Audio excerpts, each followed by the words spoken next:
तो अगली चीज आपके पास क्या होने वाली है, ज्योमेट्रिक प्रोग्रेशन। देखें क्या कहता है।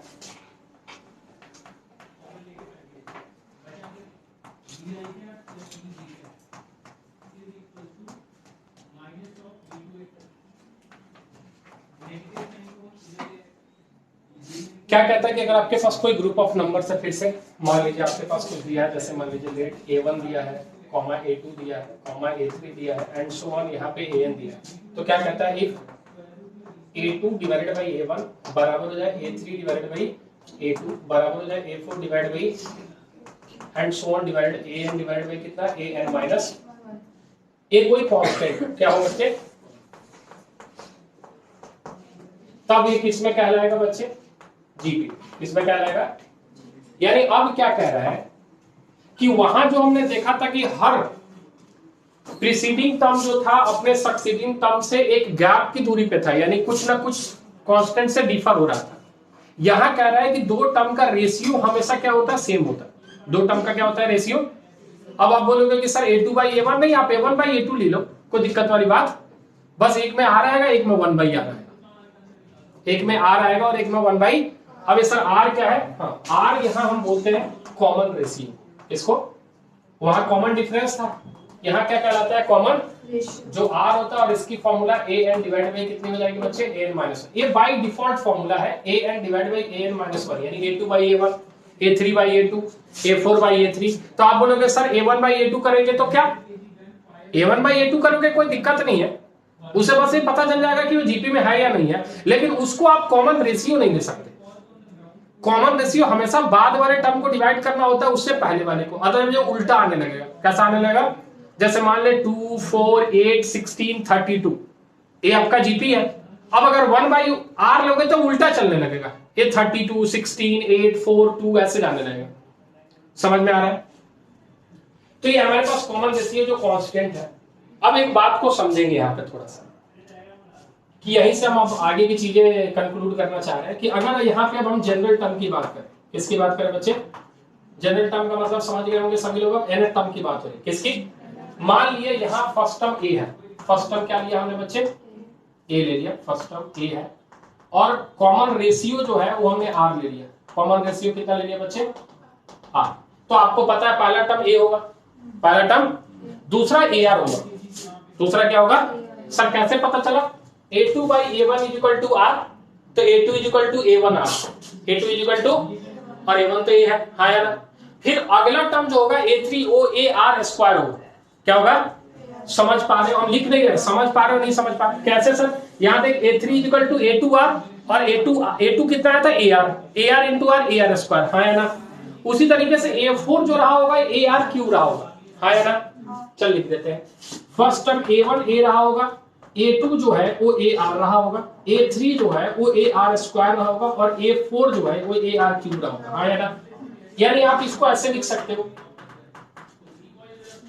आप इसको ऐसे लिख सकते हो, और इसको, तो क्या आपको यहां से an, यानी इसी को आप tn बोलो, तो ar n माइनस 1 दिख रहा है क्या, बोला है। यही हमारा क्या कहलाता है, nth टर्म ऑफ जीपी। क्या कहलाता है बच्चे, nth term of GP. Clear है, कोई दिक्कत, पक्का, अच्छा।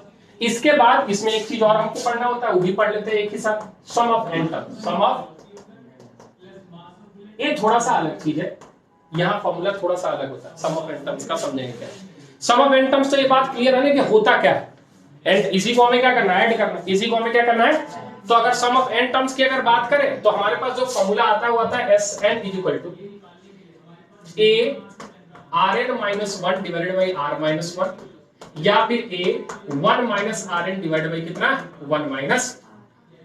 सर ये दो फॉर्मूले आपने क्यों लिखे, हाँ ये दो फॉर्मूले आपने, तो अगर दो फॉर्मूले क्यों लिखे, इसका रीजन समझ कि ये फॉर्मूला उस समय हम इस्तेमाल करेंगे जब r की वैल्यू 1 से बड़ी होगी, और उसका जब r की वैल्यू 1 से छोटी होगी। बोला है सर क्यों, हाँ ये बात समझ कि r की वैल्यू अगर 1 से बड़ी होगी, r की वैल्यू अगर 1 से बड़ी हुई तो ये वाली क्वांटिटी हमेशा पॉजिटिव आएगी, हम पॉजिटिव रखना चाहते हैं, हम पॉजिटिव। अगर ये 1 से छोटी वाले में लगा लें तो ये वाली क्वांटिटी कैसी आ जाएगी, नेगेटिव आ जाएगी। कैसी आ जाएगी, हम बचना चाहते हैं नेगेटिव। हाँ नीचे भी नेगेटिव आएगा शायद वो हट जाए, लेकिन हम उसमें ज्यादा नहीं चाहते। छोटी सी बात है, दिमाग में रखेंगे कि आर की वैल्यू अगर 1 से बड़ी है तो हम कौन सा लगा लेंगे, आर एन माइनस 1, और छोटी है तो 1 minus divided by 1 minus r minus 1। Clear है, समझना आप इसमें।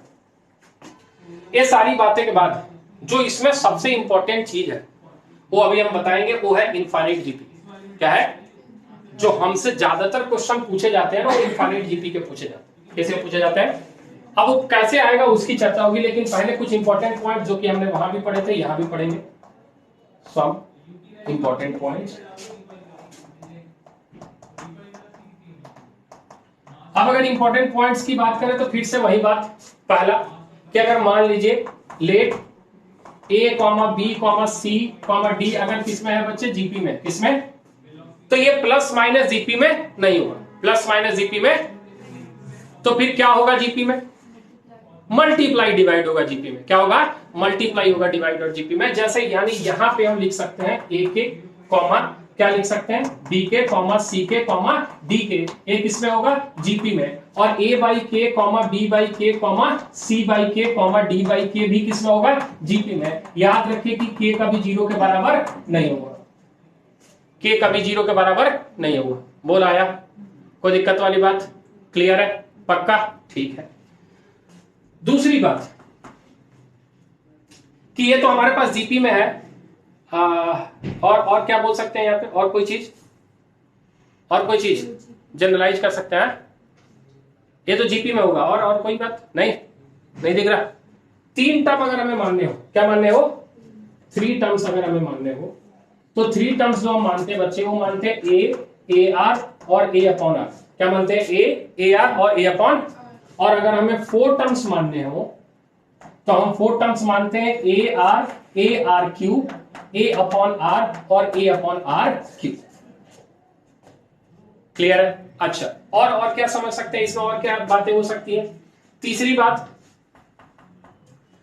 बातें जो हम इधर रिजल्ट की तरफ लिख रहे हैं, थर्ड पॉइंट, कि अगर मान लीजिए लेट ए comma B comma C comma D अगर जीपी में, किसमें, जीपी में है, तो याद रखें ए बाई बी बराबर होगा बी बाई सी बराबर होगा सी बाई डी बराबर होगा डी बाई, इतना ही है, ठीक है। ये सारे बराबर होंगे कितने के, आर के, कितने के, या 1 बाई आर जो भी बोले, ये आपस में बराबर होंगे। तो यहां से एक रिलेशन याद रखेगा कि बी स्क्वायर ए सी के बराबर होगा, सी स्क्वायर जो है वो बी डी के बराबर होगा, और ए डी जो होगा वो बी सी के बराबर होगा। काफी इंपॉर्टेंट है, रिप्लेस करने के लिए जरूरत पड़ती है। बी स्क्वायर कितने के बराबर, ए सी के बराबर, सी स्क्वायर कितने के बराबर, बी डी के बराबर। अरे आया, कोई दिक्कत है। और ये बात यहां भी याद रखेगा, बी जो है वो ए आर के बराबर है, सी ए आर स्क्वायर के बराबर है, डी ए आर क्यूब के बराबर है। हाँ या ना बोल, ये तो यही है, कोई दिक्कत वाली बात, इतनी बात क्लियर है, नोट करेगा फटाफट।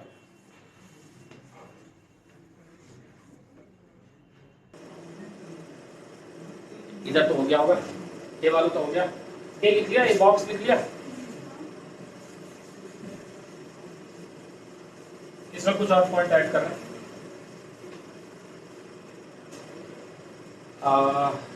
अगला पॉइंट इसमें लिखेगा कि मान लीजिए आपके पास 2 है, x1 y1 x1 x2 x3 and so on, ये भी आपके पास जीपी में है, और y1 y2 y3 and so on, ये भी किसमें है, जीपी में है। तो इनका डिवीजन यानी x1 upon y1 x2 upon y2 x3 upon y3, ये भी आपकी किसमें होगा बच्चे, जीपी में। क्लियर है, ठीक है। अगला पॉइंट लिख रहे हैं कि लेट आपके पास मान लीजिए x1 है, x2 है, x3 है, अगर ये जीपी में है, किसमें है, देन इसका पॉजिटिव अगर लॉग ले लें, क्या ले लें, पॉजिटिव लॉग, यानी कहने का मतलब है कि log x1 comma log x2 comma log x3 and so on are in AP, तो ये किसमें होगा बच्चे, एपी में होगा, एंड वाइस वर्सा भी लिख सकते हो, एंड वाइस वर्सा। ये एनसीईआरटी मैंने आरएस में क्वेश्चन दिया प्रूफ करने का कि log a1 log b1 log c1 दिया है, तो बोल रहा है कि a1 b1 c1 जीपी में है, प्रूफ करो। अगर वो एपी में है तो एपी में रहेगा, अगर ये एपी में रहेगा तो ये किस में आएगा, जीपी में, और अगर ये जीपी में रहेगा तो ये किस में आएगा, एपी में। क्लियर है, चल ठीक है। नहीं ऐसा नहीं, ये जीपी में रहेगा तो ये एपी में आएगा, और ये अगर एपी में है तो ये जीपी में रहेगा। जनरलाइज नहीं कर सकते, हो भी सकता है नहीं भी हो सकता, मे और मे नॉट बी। जैसे आपने बच्चे ने पूछा था कि सर अगर मल्टीप्लाई किया तो क्या वो एपी में होगा क्या, नहीं, जनरलाइज नहीं है, हो भी सकता है, कुछ स्पेशल नंबर्स के लिए हो सकता है लेकिन जनरलाइज नहीं। क्लियर है? अच्छा, हो जाए तो जल्दी बताओ फटाफट।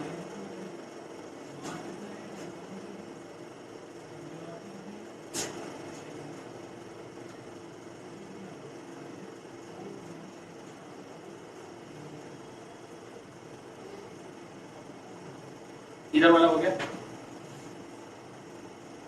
हाँ? अच्छा, अब इसकी दो चीजें और है, फटाफट निपटाते हैं, उसके बाद क्वेश्चन उठाते हैं। अब एक हम इनफाइनाइट जीपी पढ़ेंगे। क्या पढ़ेंगे?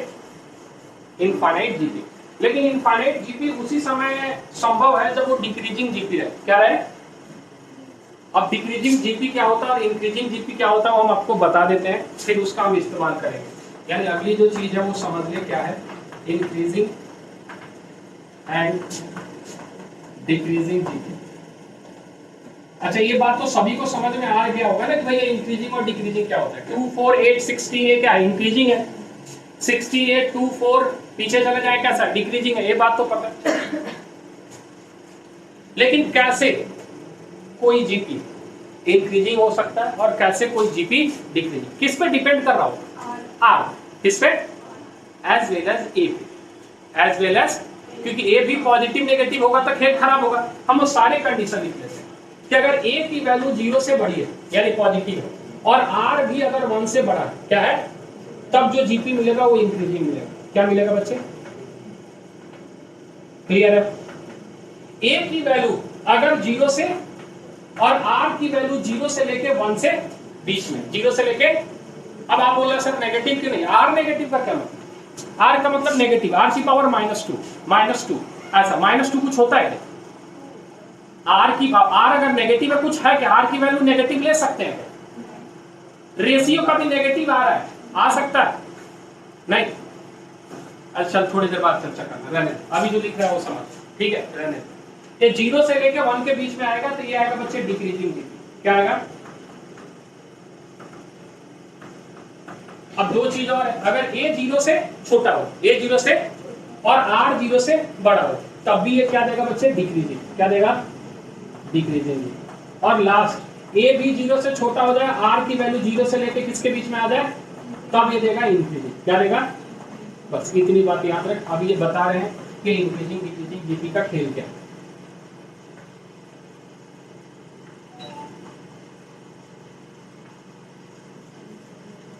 ठीक है, इतनी बात ध्यान में रहेगा। अब समझना, आप जो बता रहे हैं वो समझ पाए। रुक जा, अब रुक जा, थोड़ी देर रुक जा इधर। अब जो अगली चीज हम पढ़ने वाले हैं ना बच्चे, वो पढ़ने वाले हैं इनफाइनाइट जीपी। क्या पढ़ने वाले हैं? सबसे जरूरी चीज है जानना कि इनफाइनाइट जीपी एग्जिस्ट कब करेगा। इनफाइनाइट जीपी उसी समय एग्जिस्ट करेगा जब जो सीक्वेंस है वो डिक्रीजिंग है। क्या है? इंक्रीजिंग में संभव, यानी इनफाइनाइट जीपी का जो सबसे इंपॉर्टेंट कंडीशन है वो ये है कि यहां से हम एस इंफिनिटी निकालते हैं। क्या निकालते हैं? तो इट इज पॉसिबल, या it is possible only when r is less than 0 to 1 और mod r less than 1। ऐसे भी लिख सकते हैं क्या? नहीं, ऐसे नहीं लिख सकते।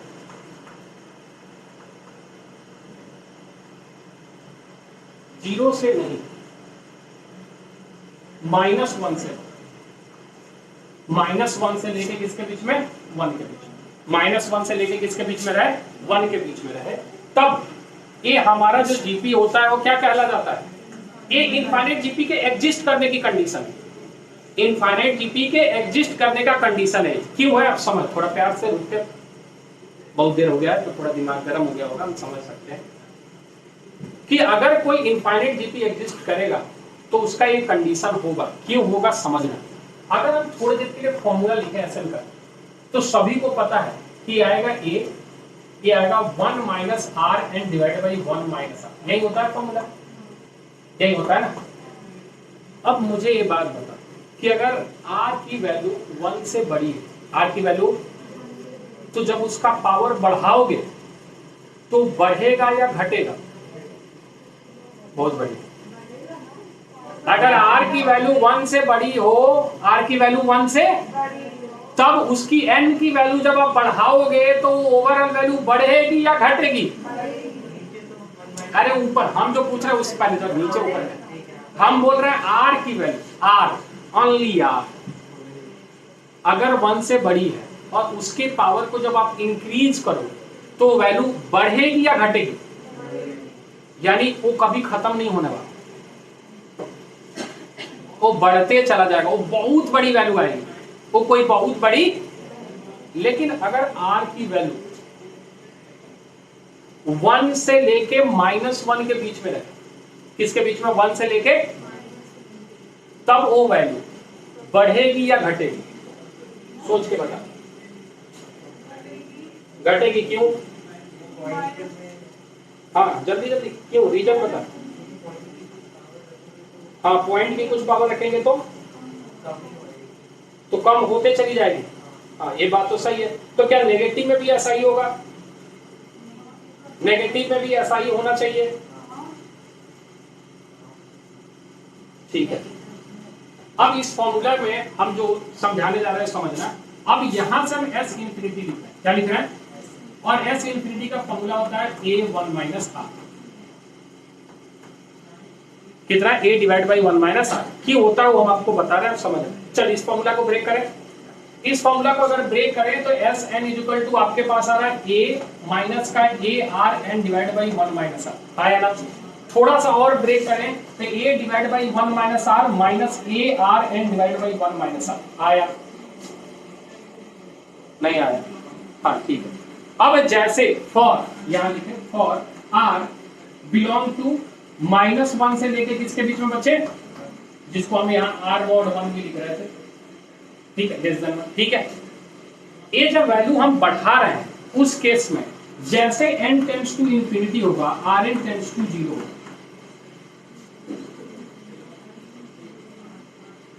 नहीं, n टेंड्स टू इनफाइनाइट, यानी जब n की वैल्यू को हम बढ़ाएंगे तो इस वैल्यू के लिए r की पावर n किसको अप्रोच करेगा? फॉर एग्जांपल कोई वैल्यू ले ले, नहीं दिख रहा है तो कोई वैल्यू ले ले -1 से 1 के बीच में, फटाफट 0.5 ले ले। 0.5 का पावर 2 0.25, 0.5 की पावर 3 0.625, पावर 10। क्या 0 को अप्रोच कर रहा है? कोई बहुत बड़ी वैल्यू रखेंगे तो बिल्कुल 0 के करीब होगा, इतना छोटा कि हम उसको 0 मान लेंगे। उस केस में पूरी की पूरी टर्म क्या हो जाएगी? आई बात? तब ये जाके फॉर्मूला कितना बन जाएगा। लेकिन ये फॉर्मूला उस समय बनेगा जब एक कंडीशन हमें याद रहेगा। ये सबसे इंपॉर्टेंट है क्योंकि आप किसी भी जीपी को इनफाइनाइट के लिए उसी समय सॉल्व करोगे जब उसकी आर की वैल्यू किसके बीच में लाई कर रहेगी। अदरवाइज वो संभव ही नहीं है। अदरवाइज वो संभव। तो जो सबसे जरूरी चीज है वो इसको याद रखना कि इनफाइनाइट जीपी एग्जिस्ट कब करता है। कभी कभी तो कंडीशन ए और बी दे देगा, बोलेगा वो ए और बी अगर -1 से 1 के बीच में है तो कुछ नोट्स निकाल के बताओ। तो पता तो होना चाहिए था ना कि इनफाइनाइट जीपी किसके बीच में लाई करे। अरे आया कोई दिक्कत वाली बात है इसमें? नहीं, नोट कर। अब बताते हैं ज्योमेट्रिक मीन और साथ में समाप्त करते हैं।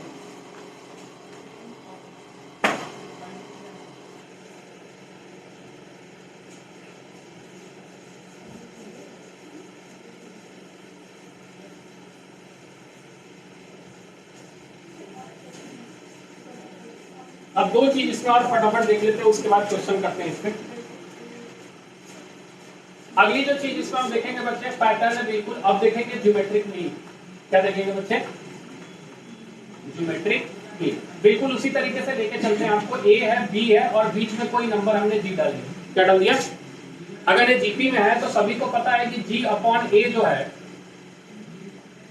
जी अपॉन ए जो है वो बराबर होने वाला है बी अपॉन जी के। हाँ यार, यहां से एक रिलेशन आएगा जी स्क्वायर इक्वल टू कितना? ए बी, और जी इक्वल टू कितना? रूट अंडर ए बी। यही आपका क्या कहलाएगा? ज्योमेट्रिक मीन कहलाएगा। बोला है? कोई दिक्कत है? यानी बीच वाले टर्म का स्क्वायर पहले और आखिरी वाले नंबर के प्रोडक्ट के बराबर होना चाहिए। इसी के हेल्प से हमने वो बी स्क्वायर इक्वल टू ए सी भी लिखा था। याद आ रहा है कुछ? ठीक है। उसके बाद अगर हमारे पास n रहे तो फिर वही कहानी जो अभी पढ़ के आए हैं, n geometric mean between a and b। तो ऐसा कुछ दिखेगा a b, यहाँ दिखेगा g1 comma g2 comma cn gn। मेरे g और a में थोड़ा कम फर्क दिखेगा तो थोड़ा ध्यान से, ठीक है। वैसे बड़ा बड़ा दिख रहा है ताकि फर्क समझ में। सारी चीजें वही है तो डायरेक्ट लिख ले। पहला टर्म ए है, आखिरी टर्म बी है, total number of term n+2 है ना। तो क्या हम अगर tn का फॉर्मूला लगाएं तो b is equal to a r n+2 -1 बोला आया, ठीक है। यानी आपको यहां से r की value b by a divided by 1/n+1 लिखो।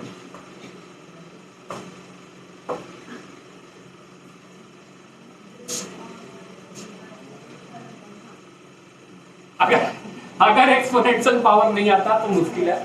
चल ठीक है, रिपीट कर दे रहा है। यहाँ b by a is equal to r की पावर n+1 लिखोगे तो जब इसको हटाओगे तो इधर आके डिवाइड हो जाता है।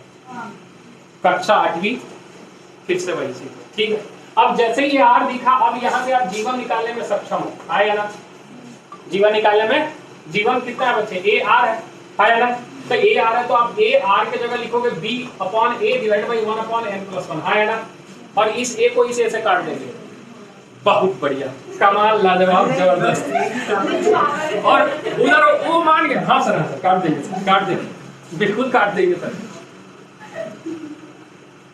एक टेंटेटिव है इसीलिए हम बोले, हर कोई कहता है। 11th वाले तो जीत कर जाते हैं, सर काट देंगे सर, काटो सर। ये नहीं कर सकता, ठीक है। हाँ, ध्यान रखेंगे थोड़ा। फिर G2 जब निकालेंगे बच्चे तो a divide by b by a की पावर 2 डिवाइड बाई n+1। उम्मीद करते हैं समझ में आया। ar स्क्वायर, अरे भैया जंग लग गया क्या, मोबाइल है क्या कि हैंग हो रहा है सर, गर्म हो गया सर। 3 डिवाइड बाई n+1, हाँ यार। उसी तरीके से यहाँ से अगर कोई भी ज्योमेट्रिक मीन निकालना चाहे तो a divide by b by a की power k divide by n+1। कोई दिक्कत, क्लियर है, समझ जी। नोट करें इस सारी चीजों पे क्वेश्चन होगा।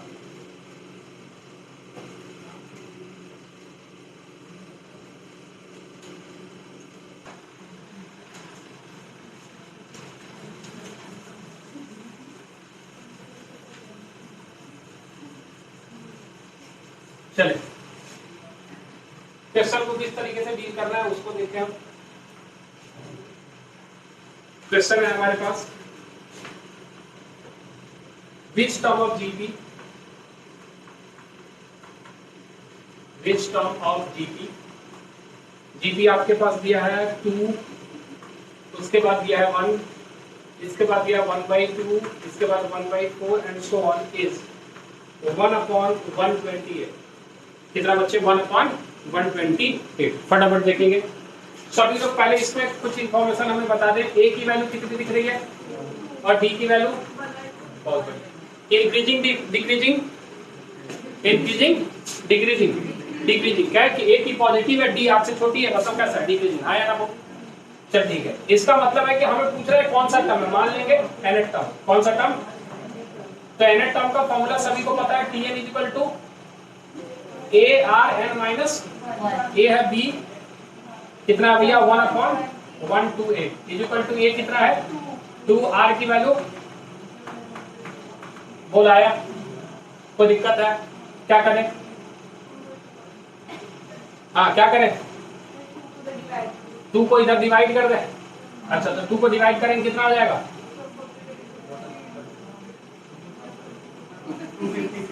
256, 1/256 इज इक्वल टू 1/2 की पावर, क्या इसको कितना लिख सकता है, 2 की पावर कितना लिख सकता है, कितना, अरे जल्दी 8, पक्का जल्दी,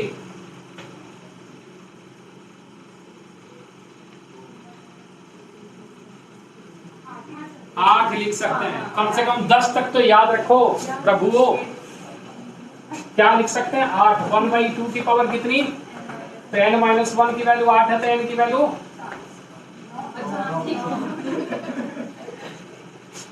इमोशन में बहना है लेकिन इतना भी नहीं, ठीक है। नहीं ये आसान है तो ये नहीं बताएंगे, ये सब भी आसान है तो सीधे क्वेश्चन लिखेंगे। अब अगला कह रहा है the fourth seventh and last term, the fourth seventh and last term of GP, fourth and last term of GP are, हमारे पास दिया है 10 80 10 और उसके बाद दिया है 80 and 2560 and 2560 respectively, full stop. कह रहा है find first term and the number of terms in GP, find first term and number of terms, क्या निकालना है? First term number of terms निकालना। देखेंगे फोर्थ टर्म का मतलब कितना है? ए आर क्यूब, कितना? ठीक है, ये बात सभी को समझ में आ रहा है। ए आर क्यूब हमारे पास कितना दिया है बच्चे? 10, कितना दिया है? सेवेंथ टर्म का मतलब है ए आर 6, वो कितना दिया बच्चे? 80, बोल आया। और इसके अलावा लास्ट टर्म क्या दिया है हमारे पास? यानी ए आर एन माइनस 1 दिया है, कितने के बराबर बच्चे? 2560, आया ना? इसको निकालने के लिए हमें यहां से कुछ ना कुछ मदद चाहिए। क्या करना है भैया? डिवाइड कर देना चाहिए। क्या कर देना चाहिए? ये बात सीखना, क्योंकि एपी में दूसरे तरीके से अप्रोच कर रहे हैं, यहां हमेशा डिवीजन करना होगा। क्यों? क्योंकि अगर हम ए आर 6 को अगर ए आर 3 से डिवाइड कर देते हैं तो 80 डिवाइड बाई 10 होना है, क्या होना है? तो हम डायरेक्ट लिखे तो आर क्यूब जो है 8 आना है, यानी आर की वैल्यू 2 आनी है, क्या नहीं है? अब कोई ये नहीं बोलेगा कि सर आर की वैल्यू प्लस माइनस 2 भी आ सकती है, नहीं। लेकिन अगर स्क्वायर रहता तो, अगर ये क्यूब है तो अगर ये पॉजिटिव है तो वो पॉजिटिव ही रहा होगा, और नेगेटिव है तो नेगेटिव ही, याद रखना। यानी आर की वैल्यू 2 है, ए की वैल्यू हमारे पास निकल सकता है, हाँ निकल सकता है ए की वैल्यू। ए आर की वैल्यू कितनी है आपके पास? 2 है, तो ए 8a इज इक्वल टू कितना आ जाएगा? 10। तो ए की वैल्यू कितनी आ जाएगी? 10/8, हाँ या ना? बहुत कुछ गड़बड़ किया क्या? 5/4, ए की वैल्यू कितनी आ गई? कुछ गड़बड़ तो नहीं किया? ठीक है, ए की वैल्यू 5 पुट कर, ए की वैल्यू 5 आर की वैल्यू 2 की पावर इज इक्वल टू 2500। कैसे सॉल्व करेंगे? थोड़ा समझना, थोड़ा सा कुछ लिखे डायरेक्ट।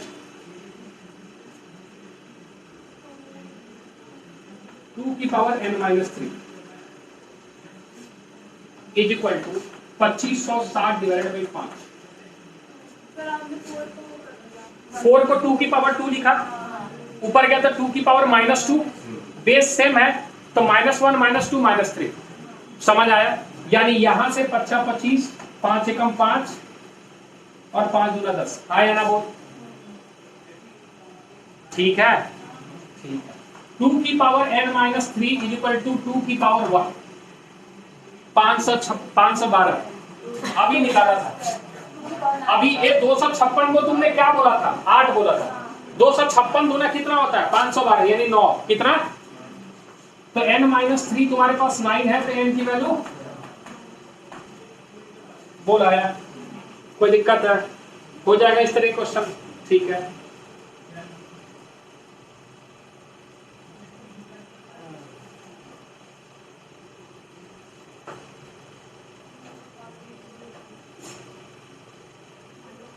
क्या हो गया? ज्यादा पढ़ा दिए क्या?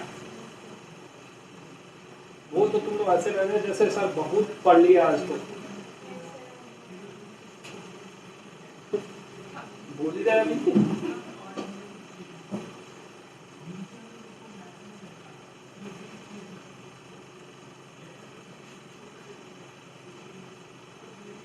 लिखा है अगला, ठीक। अगला क्वेश्चन क्या कह रहा है? 3 numbers are in JP, 3 numbers are in GP, which sum is 70, which sum is 70 if the extreme B, if the extremes b each multiplied by 4, b each multiplied by 4, multiplied by 4, and the means by 5, and the means by 5, they will be in AP. They will be in AP. Find the numbers. Find the numbers.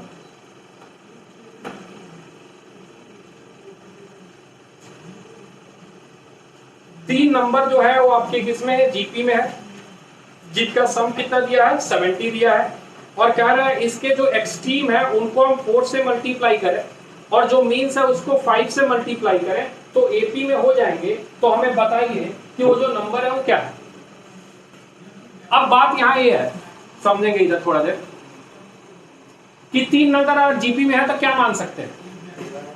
हाँ, ये समझने वाली बात है। अब वहां फंस जाओगे अगर तीन नंबर आप मान देख। अब समझ लो, थोड़ा सा बात समझ ले यहाँ पे क्या है, किस तरीके से मान कि तीन नंबर अब आप जब मान रहे हो ए आर और ए बाई आर, तो उसका अगर प्रोडक्ट दिया रहता ना तो उस तरीके से मानना, क्योंकि आर आर, लेकिन अगर सम दिया है तो मानने से कोई फायदा, इनफैक्ट कॉम्प्लिकेटेड ही हो जाएगा।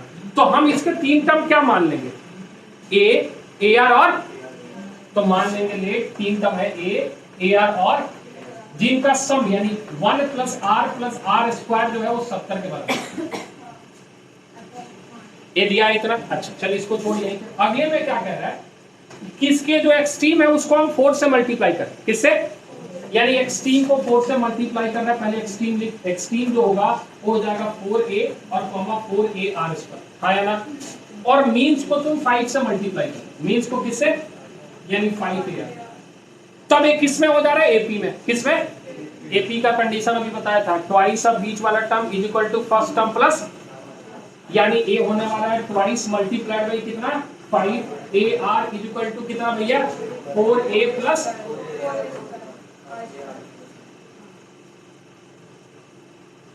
बोला आया। थोड़ा देख कुछ मदद मिल रहा है क्या? यहां से आपको 10a आर दिख रहा है, क्या दिख रहा है? इज इक्वल टू ये दिख रहा है 4a प्लस का 4a आर स्क्वायर। क्या बोल रहा है बच्चे?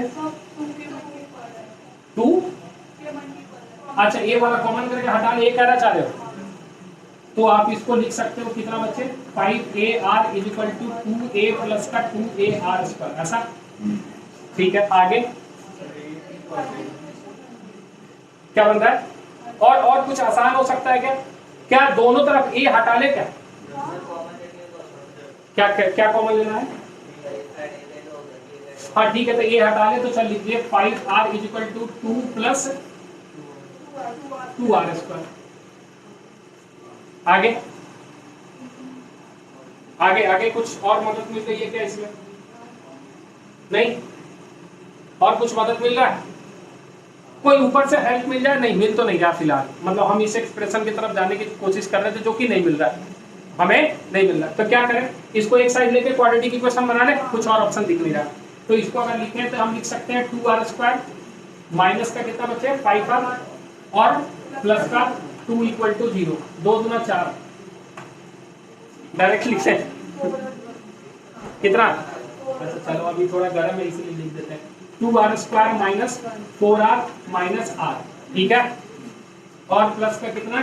2 इक्वल टू 0। तो यहाँ से 2r कॉमन हो गया था, r माइनस 2 माइनस 1 कॉमन हो गया, r माइनस 2 इक्वल टू 0, हाँ या ना।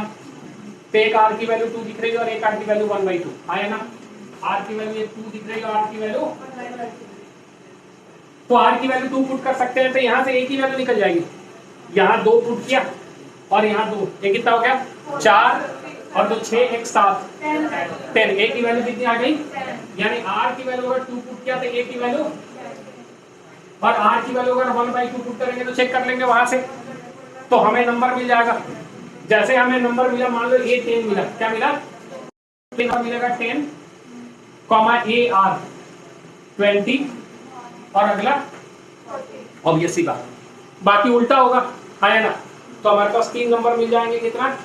10, 20 और 40, और बाकी वाला निकालने की जरूरत है क्या? नहीं, बाकी वाला क्या रहा होगा? उल्टा उल्टा रहा होगा, मतलब क्या होगा? 40, 20 और 10। बोल आया। हम इससे कुछ मदद लेने की कोशिश कर रहे थे जो कि यहाँ मिला नहीं। कभी कभी क्या होगा कि कुछ चीजें कॉमन होती है, पूरी की पूरी यही एक्सप्रेशन यहाँ सब्स्टिट्यूट हो जाएगी, समझ रहा है, तो और छोटा हो जाता है, लेकिन यहाँ वो हमें मदद नहीं मिला। क्लियर है? नोट करेगा।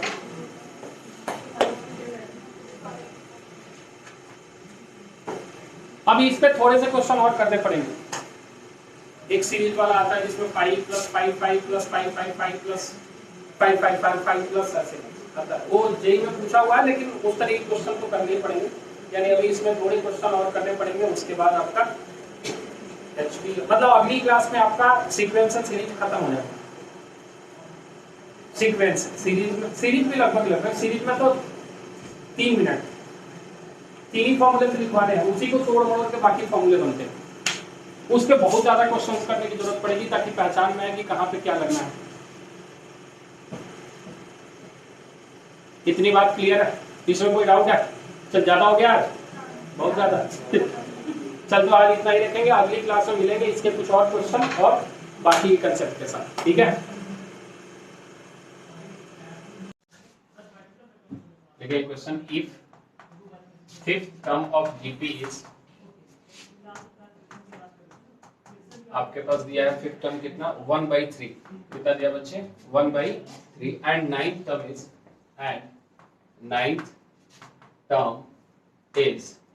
नाइन्थ टर्म इसका दिया 16/243। 16 अपॉन कितना? 243। Then find the fourth term. तो कह रहा है आप निकालो, देन फाइंड, आपसे पूछ रहा है फोर्थ टर्म, फुल स्टॉप। आगे इसी में आपसे पूछ रहा है also find the sum of first 10 terms of GP.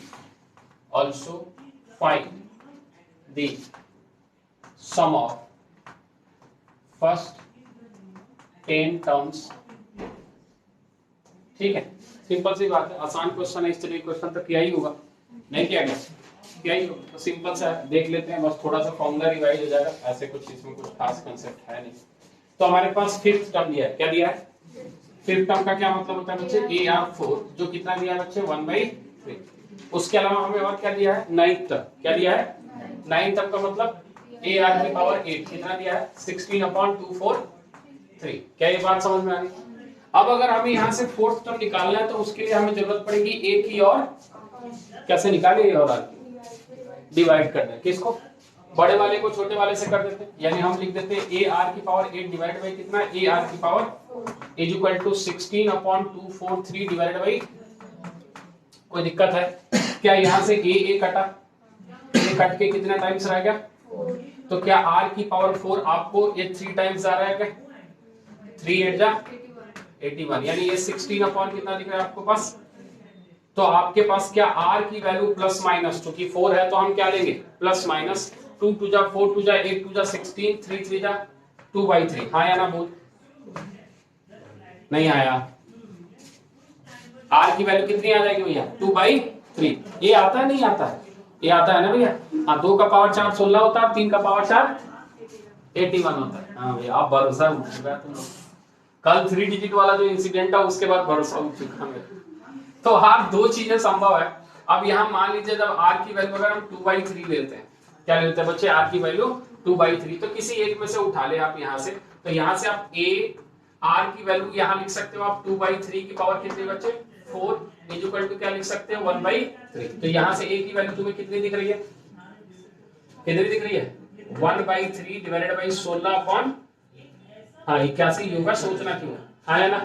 तो यहाँ से A कैंसिल आउट कर ले, कितना टाइम?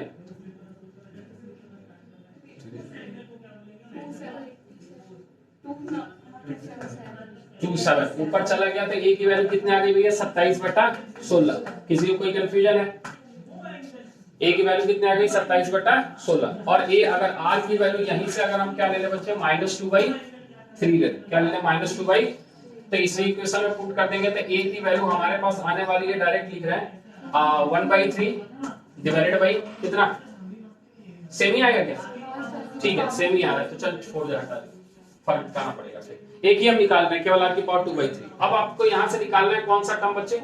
4 टाइम्स। तो हमें T4 निकालना है तो क्या लिखेंगे, AR क्यूब लिखेंगे, हाँ या ना। A की वैल्यू कितनी है हमारे पास 27/16, हाँ या ना। और R की वैल्यू 2/3, R की वैल्यू तो 2/3 का मतलब कितना, ऐसा लिख दे, ठीक है। यानी यहाँ से T4 जो हमारे पास आ रहा है वो आ रहा है 27, और ये भी कितना आएगा 27, कैंसिल आउट हो चुका, आया ना। और यहाँ आ गया 2 की पावर 3, 2 की पावर 4 कितना 1/, यानी ये हमारे पास कितना आ जाएगा बच्चे 1/। कोई दिक्कत है इसमें? ये जैसे 1/2 आया हमारे पास T4, उसके बाद हमें क्या निकालना है, सम ऑफ 10 टर्म्स। क्या निकालना है? अब अगर आपके पास SN का फॉर्मूला याद हो तो फॉर्मूला था A1 - Rn divided by 1 - R, हाँ या ना। सर आपने ये वाला फॉर्मूला क्यों लिखा? क्योंकि हमें दिख चुका है कि R की वैल्यू 1 से छोटी है, R की वैल्यू 1 से, तो हमें क्या निकालना है बच्चे, S10। क्या निकालना है? A की वैल्यू कितनी है 27/16, ब्रैकेट के अंदर 1 - R की वैल्यू 2/3, ठीक है। और इसकी पावर कितनी, डिवाइडेड बाई नीचे कितना लिखेगा, कोई दिक्कत है?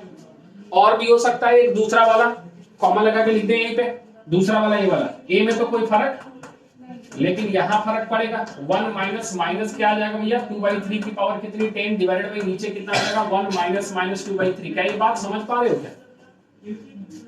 ये बात समझ पा रहे हो? दूसरा वाला यहाँ R की वैल्यू हमने -2/3 क्या ली, दो केस थे यहाँ पे, क्योंकि ए में तो कोई फर्क, ये तो दोनों सेम ही आ रहा है, ठीक है। जब इसको सिंप्लीफाई किया तो लिखने का तरीका, हाँ भैया ऑप्शन भी मैच कराना है तो लिखने का तरीका कैसे कैसे आ सकता है।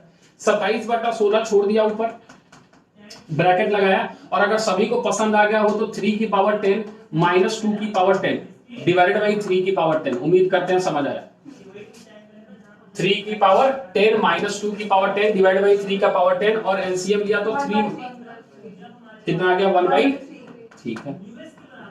तो ये सभी को समझ में आ रहा है कि क्या हम इसको S10 = 27/16 लिख दें, और ब्रैकेट के अंदर 3 की पावर 10 - 2 की पावर 10 डिवाइडेड बाई 3 की पावर 9 लिख दें, तो किसी को कोई एतराज है क्या? क्लियर है क्या? तो इस फॉर्म में हम क्या लिख सकते हैं, समेशन को लिख सकते हैं। क्लियर है? बेसिक फॉर्मूला रिवाइज हो गया। चलिए अब आगे की तरफ चलते हैं, नोट करें फटाफट। क्वेश्चन लिख लिया क्या? इतना हो गया, इतना ठीक, थोड़ा गति तेज रखेंगे।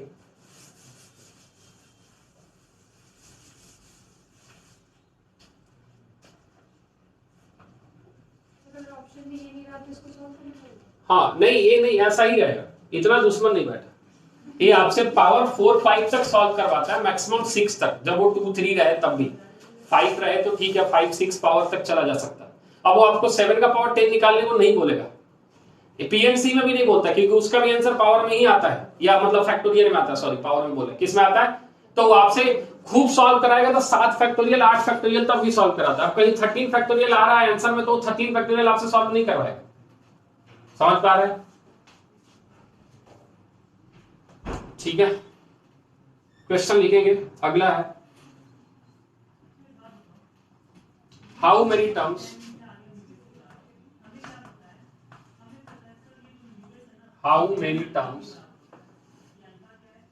of the series है आपके पास 3, फिर है उसके बाद 3, फिर है उसके बाद 3√3 and so on amounts to 39 plus 13√3, ठीक है। 39 प्लस कितना 13√3। एक क्वेश्चन है, आप तब तक नोट करोगे, तब तक एक और लिख देते हैं। If A, B, C, D are in GP, तो क्या रहते हैं, फाइंड द फॉलोइंग।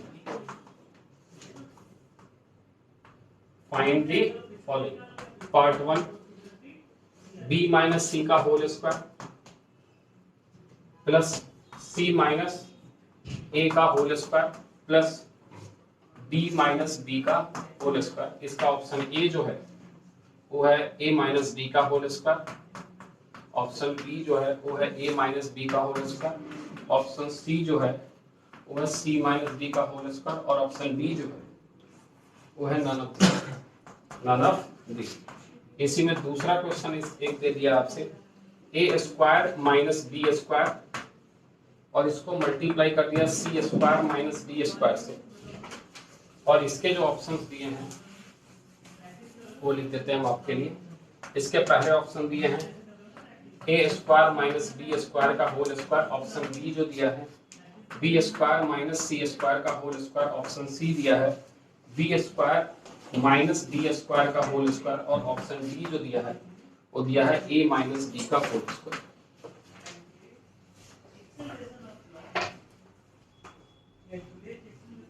हो गया नोट पूरा, मिटा दें। चल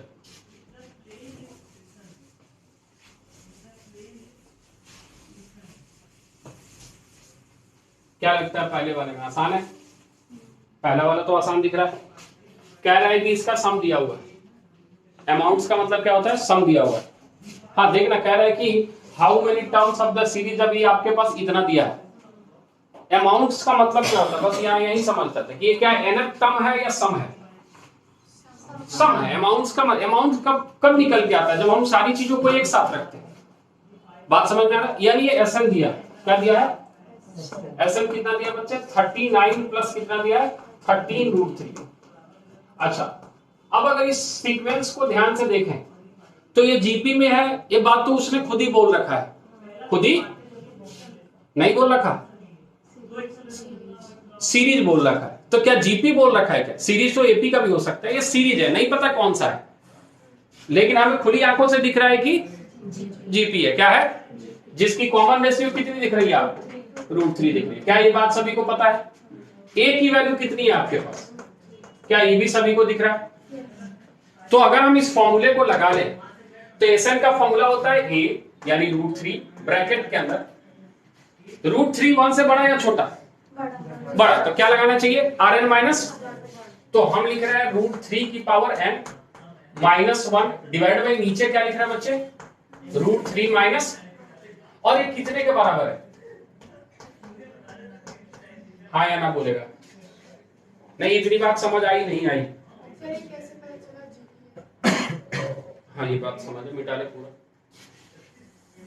नहीं समझ में आया तो पूरा मिटा। एपी और जीपी और अभी एसपी तो पढ़ा नहीं।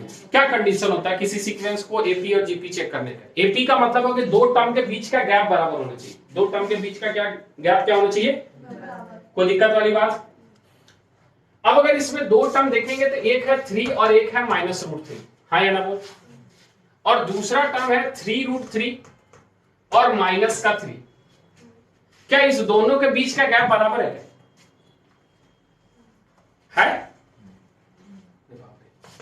√3 कॉमन किया अगर हमने, क्या किया?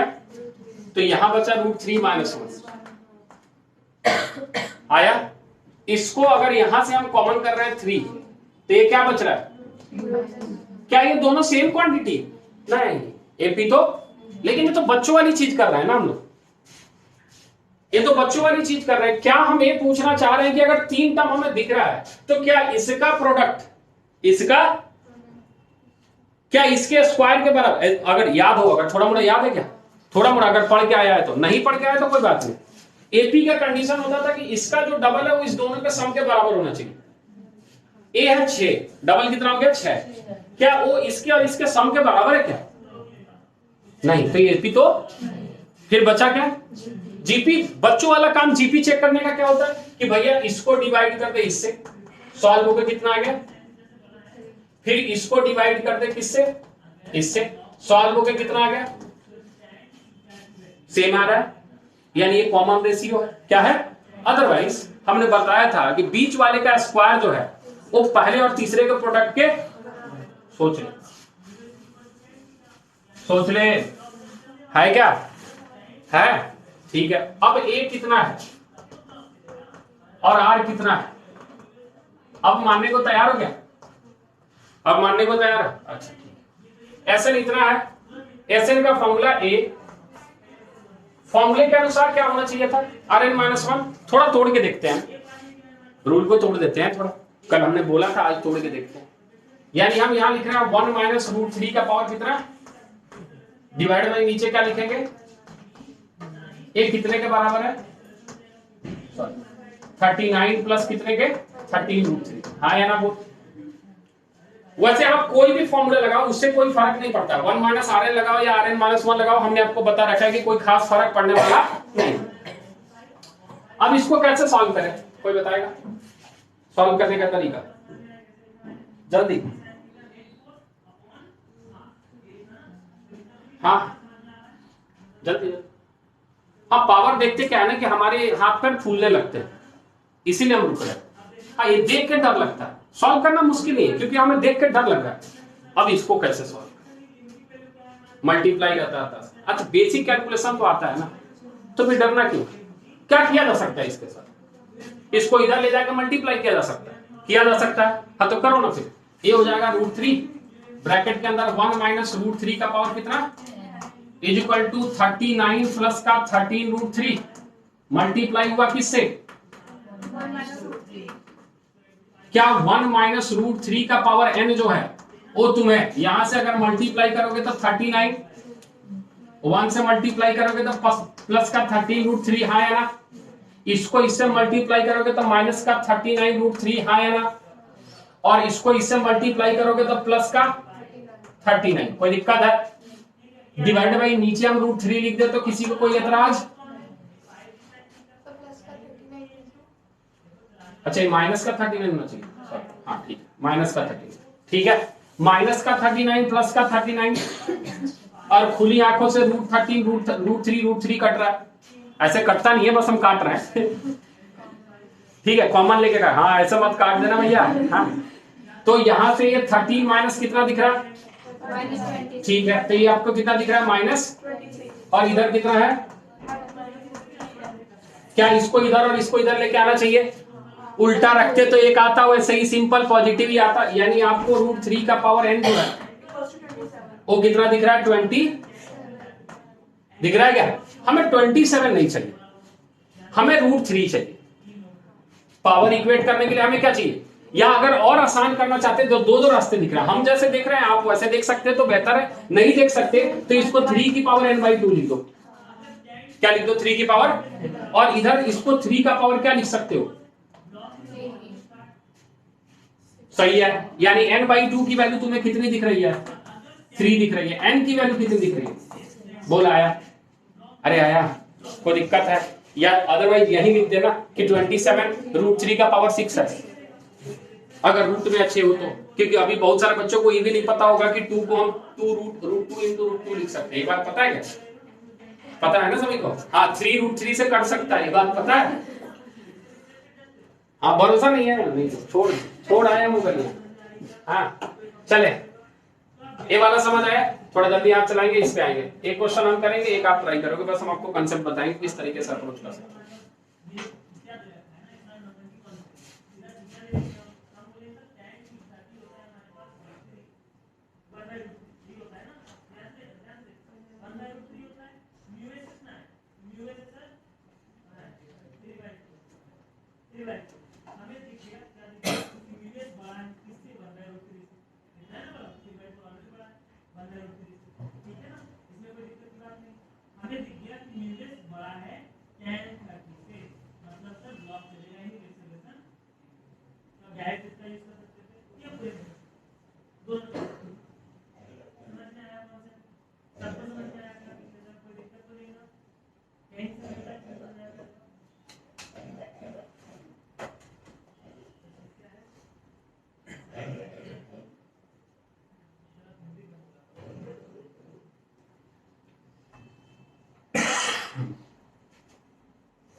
हो गया, बिठा लें, ठीक,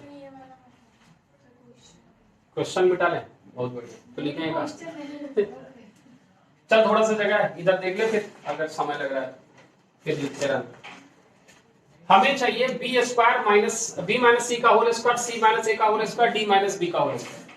क्या करना चाहिए, पहले ओपन करेगा और कुछ रास्ता तो दिख नहीं रहा, ओपन करके देखते हैं क्या हो सकता है। तो ओपन करने के बाद हमें मिल रहा है b² प्लस का c² माइनस का ट्वाइस bc, सही बात है। प्लस का सी स्क्वायर प्लस का कितना ए स्क्वायर और माइनस का 2ac प्लस का कितना बचे डी स्क्वायर और प्लस का बी स्क्वायर और माइनस का कितना दिख रहा है 2bd। हाँ या ना बोल। अब इसमें कह रहा है कि A B C D GP में है, ए बी सी डी यानी ये बात होता है a upon B equal to B upon C equal to C upon कल कुछ रिजल्ट बताया B square equal to ac C square equal to dt ac ad equal to bc। हाँ है ना, ठीक है। क्या हम बी स्क्वायर माइनस ac को 0 लिख सकते हैं? लिख सकते हैं क्या? देख तो बी स्क्वायर प्लस एक ही बी स्क्वायर है, बी स्क्वायर 2 है तो 2 लिख दे, 2b स्क्वायर माइनस 2bc एक साथ लिख दिया। सी स्क्वायर माइनस bd लिख सकते हैं, सी स्क्वायर माइनस सी स्क्वायर ठीक है, प्लस का 2c स्क्वायर माइनस का 2cd है क्या? नहीं है, cd नहीं है, cd है नहीं है, नहीं है, ठीक है। रुक जा एक सेकंड, ये तो बना, ये तो बना और हाँ किसमें? इसमें फर्स्ट वाले में बीसी। अच्छा बी स्क्वायर प्लस सी स्क्वायर माइनस 2bc। अच्छा ac लिखना चाहिए यहाँ, ये बोल रहे हो आप? अच्छा ताकि 0 हो जाए। ओके ठीक है, हाँ सही चल रहा है फिर तो 2b स्क्वायर माइनस ac। हाँ और बता क्या हो सकता है? सी स्क्वायर हो सकता है, 2c स्क्वायर एक साथ रखना है, सी स्क्वायर के साथ क्या चाहिए bd आया क्या माइनस 2bd लिख दे। बोल आया। प्लस बच क्या गया आपके पास? बच गया ए स्क्वायर प्लस का क्या बच गया डी स्क्वायर माइनस का क्या बच गया 2bc बच गया। बहुत बढ़िया, इतना बच गया। कोई दिक्कत है? ये दो बार तो नहीं है, ए स्क्वायर एक ही बार है, डी स्क्वायर भी एक ही बार है। ए वाला टर्म हो गया 0, क्या सभी को दिख रहा है? ए वाला टर्म भी कितना हो चुका? अब यहां बच गया हमारे पास ए स्क्वायर प्लस का डी स्क्वायर माइनस का, लेकिन ए डी है तो बीसी क्या कर रहा है? बीसी को हटा किससे? ए डी से। बीसी को किससे हटा? और इसको सॉल्व करने ए बन गया ए माइनस डी का पहला ऑप्शन। इसी अप्रोच के साथ दूसरा वाला ट्राई करें, ठीक है? नोट करेंगे फटाफट, तब तक हम अगला क्वेश्चन चिपका देते हैं। ऊपर वाला तो मिटा ले।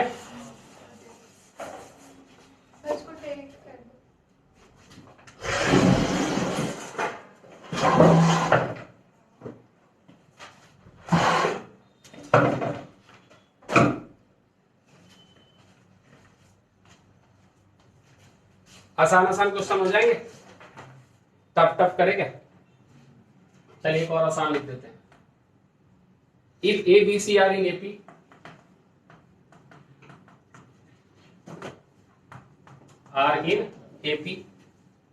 and x y z are in gp and x y z are in gp, then find the value of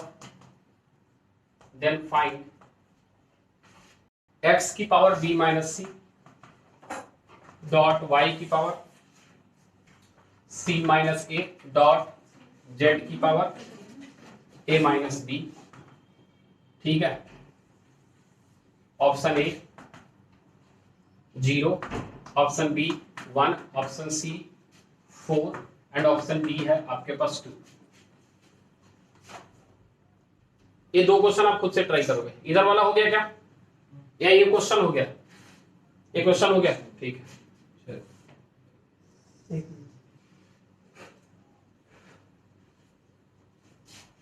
हाँ स्क्वायर कहां पे? ये वाला प्लस सी स्क्वायर। इसी को ओपन क्या? अरे बुद्धि दिमाग पास रखो, छोड़ दे रहा है बीच बीच में। देख इस समय तुम्हें 3 गलतियां करने का इजाजत नहीं है। 3 mistakes of life, 3 idiots of life का भाई। पहली, अपोजिट जेंडर से बच के रहे, ठीक है, यानी अपोजिट जेंडर समझ गए होंगे सभी लोग। सुंदर कन्या और सुंदर वर वधू, ठीक है, इससे बच के रहें। दूसरा, मोबाइल या गेम की लत डेवलप ना करें, ये दूसरी सबसे बड़ी गलती। और तीसरा, कंसंट्रेशन बनाने के लिए आप जो भी कर सकते हैं वो करें। जो भी कर सकते हैं, आपको जो भी इफेक्टिव लगता है। बस ये बात आप याद रखें कि आपका स्ट्रेस रिलीज जो है ना वो मोबाइल नहीं होना चाहिए। आज के जनरेशन का स्ट्रेस रिलीज क्या है? मोबाइल। उन्हें जब भी स्ट्रेस होता है वो थक जाते हैं तो मोबाइल की तरफ जाते हैं कि हम गेम खेल लेंगे, हमारा स्ट्रेस रिलीज हो जाएगा। गुस्सा निकालना है तो पबजी खेलिए, 10-12 गोली मार दिए पकड़ के। वो चीजें आपके अंदर नहीं होनी चाहिए, उस चीज से भी आपको बचना है। उससे जितना बचोगे उतना बढ़िया है। अब पहला वाला तो एकदम मतलब इंपॉर्टेंट क्राइटेरिया है, वो फिर आप दूसरी तरफ क्या करोगे? नहीं, हम किसी पार्टिकुलर आदमी को नहीं बोल रहे, सभी को बोल रहे, सारे बोल रहे। हमने इसीलिए बोला opposite gender valid for both male and female. ठीक है, दोनों प्रजातियों के लिए है। चले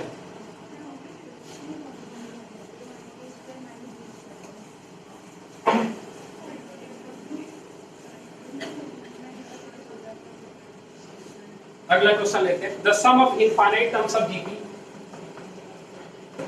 द सम ऑफ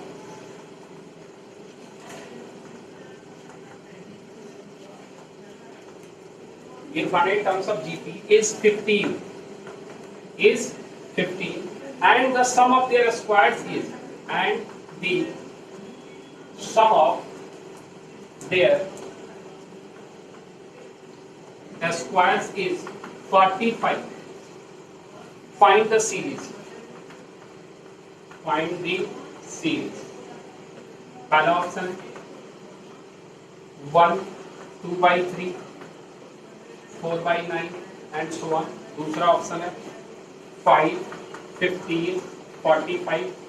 तीसरा ऑप्शन है 5 15/2 45/4 so on. And D option आपके पास 5 10/3 एंड 20/9।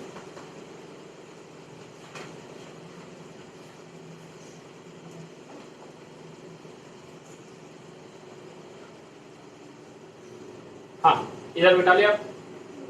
ठीक,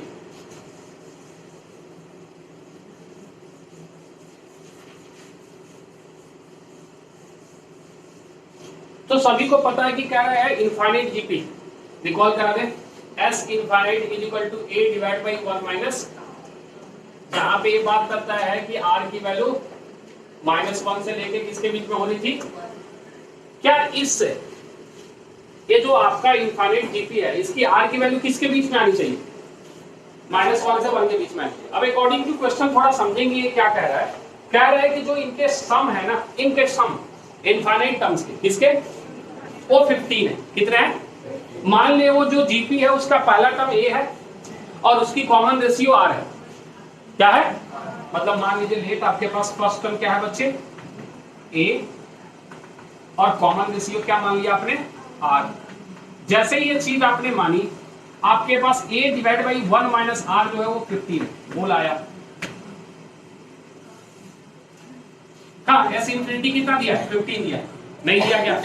और कह रहा है ये जो आपने जीपी माना है ना उसके स्क्वायर का इनफाइनाइट सम, उसके स्क्वायर का कितना है? 45। कितना है? क्या ये बात सभी मानने को तैयार है कि a1 minus R square 45? First term A है तो इसका स्क्वायर क्या रहा होगा? A square. ऑब्वियस सी बात है, दूसरा term A square R square रहा होगा तो अब आर भी कितना रहा होगा? आर स्क्वायर रहा होगा। अरे नहीं आया, लिख के दिखाएं या समझ में आया? अगर कोई जीपी आपने माना है पहला ए दूसरा ए आर, पहला दूसरा तीसरा ए आर स्क्वायर, तो उसका स्क्वायर होगा A square R square, A square R की पावर 4, आर की पावर। तो यहां कॉमन रेशियो कितने का आ रहा है? R square. अरे आया नहीं आया। अब इससे हमें वैल्यू निकालनी पड़ेगी ए और आर की। फिलहाल तो आर की निकाल ले तो शायद ए निकल के आ जाए, या शायद जरूरत ही ना पड़े, हमें सीक्वेंस जरूरत तो पड़नी है। कैसे निकाले? अभी तक जो काम करते हैं कैसे निकाल रहे हैं? फिलहाल यहाँ तो कुछ सब्स्टिट्यूट कर नहीं पा रहे, यहाँ डिवाइड ही कर रहे हैं। क्या कर रहे हैं? बड़े वाले को छोटे वाले से। आया ना? तो क्या सभी को दिख रहा हो तो डायरेक्ट लिख ले? क्या डायरेक्ट पक्का? यानी आपको दिख रहा है 1 minus R divide by 1 minus R square is equal to 3। ज्यादा जल्दी लिखिए। इसको डिवाइड किया इससे तो ए स्क्वायर, अभी ए, अच्छा सॉरी ए भी बचेगा ना। हाँ, ज्यादा जल्दी में गड़बड़ हो जा रहा है। हाँ A square divide by 1 minus R square को हम डिवाइड कर रहे हैं किससे, A divide by 1 minus R से, जो कि कितना आ रहा है बच्चे 3। ये तो सही है। अच्छा यहाँ से क्या हो रहा है, यहाँ से कोई बताएगा मुझे, इस ए से ए कट रहा है, ए 1 माइनस आर ऊपर जा रहा है, ऊपर ए है 1 माइनस आर हो गया, नीचे कितना बच रहा है बच्चे 1 minus R 1 plus is equal to, तो यहां से क्या हो रहा है, अच्छा एक प्लस होगा, ओके सॉरी, इसको काट लिया, तो ये आपके पास है a divide by 1 plus R is equal to कितना 3। चल ठीक है, मदद मिलेगा।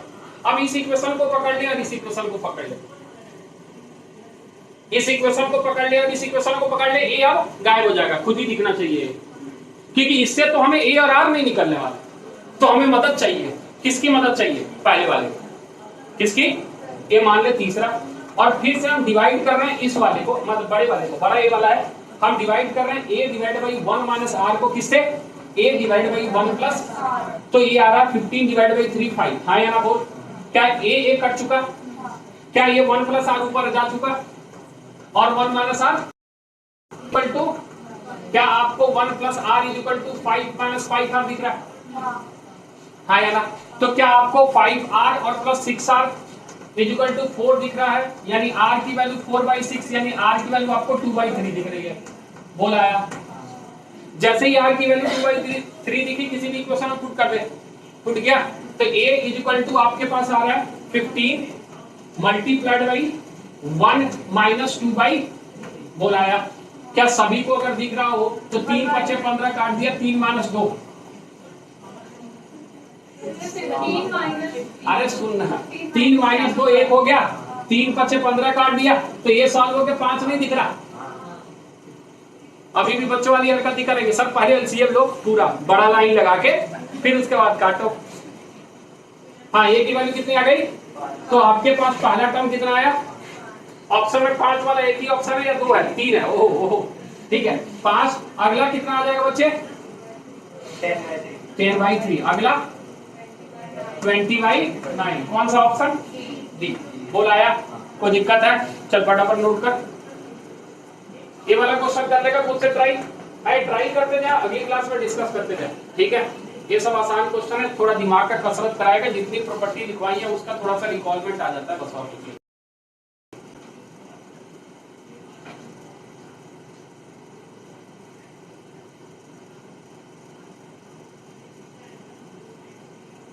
इधर नोट कर रहा है, इधर अब तक इधर क्वेश्चन कर देते हैं।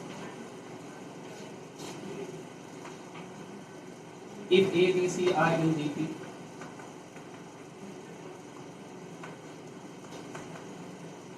then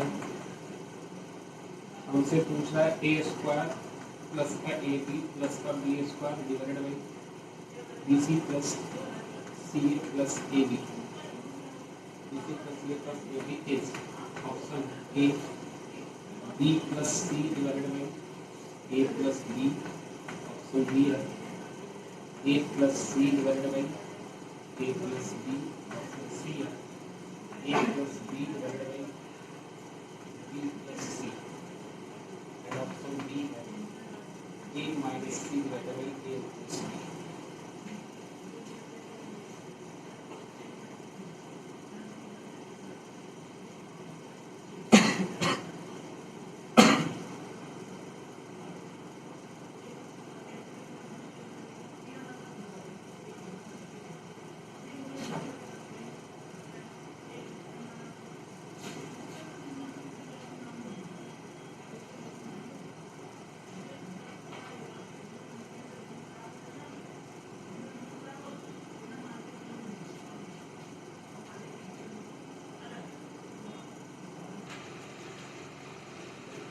तो इस क्वेश्चन को देखा जाए थोड़ा सा क्या कह रहा है, किसी के दिमाग में कुछ आइडिया आ रहा है तो बताएगा कि क्या किया जा सकता है।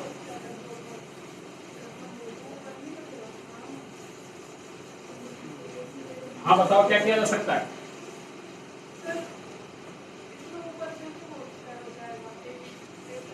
ए स्क्वायर होल स्क्वायर तो नहीं होगा, क्योंकि 2a भी चाहिए। वो प्रॉपर्टी लगेगी a square minus b square equal to, नहीं a square plus b square equal to a minus b, फिर ब्रैकेट में क्या आता है। देख वो तुम सोच जो रहे हो वो बेसिकली अब तुम पिछले चैप्टर का कैरी फॉरवर्ड कर रहे हो, क्वाड्रेटिक इक्वेशन का कि सर इसको a प्लस बी का होल स्क्वायर है ना लेके आते हैं किसी तरीके से उसको बनाते हैं। वो वहां इसलिए लेके आते थे कि वहां हमें सम ऑफ रूट्स पता होता था। यहाँ क्या पता है कि उधर की तरफ जा रहा है। यहाँ तो आपके पास ए बी सी है तो कुछ रिलेशन जो है a by B, B by C, C by A, ये वाला चीज चल सकता है थोड़ी देर के लिए, लेकिन उससे भी काम बनने वाला है नहीं। तो पहले सीधा सोच, किसी भी क्वेश्चन को सोचने का तरीका सीधा कि अगर ए बी सी जीपी में है तो ए तो ए ही है, बी जो होगा वो ए आर होगा और सी जो होगा वो ए आर स्क्वायर होगा।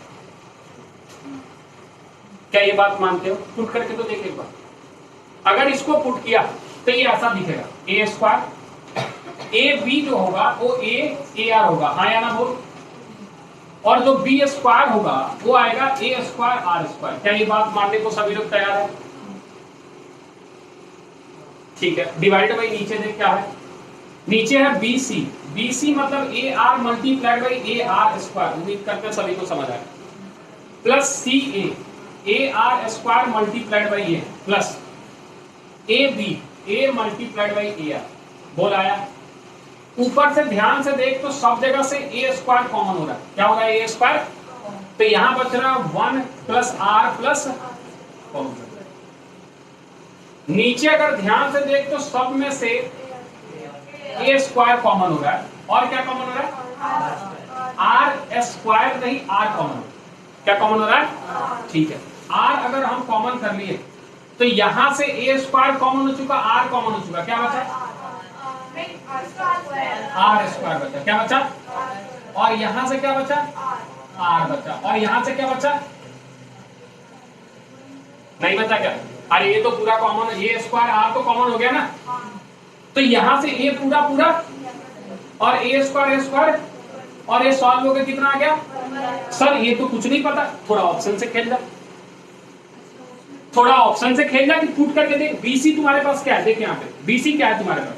ए है ए R plus A R square, है ना? ए कॉमन किया तो कितना बन रहा है? ये पूरा नीचे लिख ले, ए कितना है? ए है, और ये कितना है बच्चे? B A R. तो ऊपर कॉमन किया तो ए आर कॉमन कर लिया तो कितना बचा? 1 प्लस, और नीचे ए कॉमन कर लिया तो कितना बचा? ए कैंसिल आउट हो गए, ए कट के केवल आ रहा है, नहीं ये नहीं हो सकता। ए वाला चेक कर, A plus B, B plus C, A plus B यानी A plus A R divided by A R plus का ए आर स्क्वायर। हाँ देख, ए कॉमन हुआ 1 प्लस आर हुआ, और नीचे ए आर कॉमन हुआ 1 प्लस आर हुआ, कट के आ गया 1 बाई आर। कौन सा ऑप्शन? अरे आया, कोई दिक्कत है? हो जाएगा। कुछ क्वेश्चन और लिख रहे हैं जो आपको ट्राई करना है।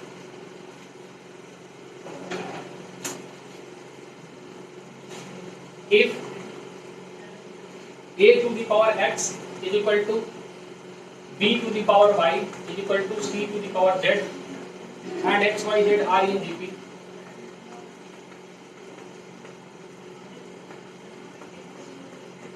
GP, then option A log base b a is equal to log base c b, option B log base a is equal to log base c b, option C log base b a is equal to log base b c, and D none of this. If Sn is the sum of first n terms of GP,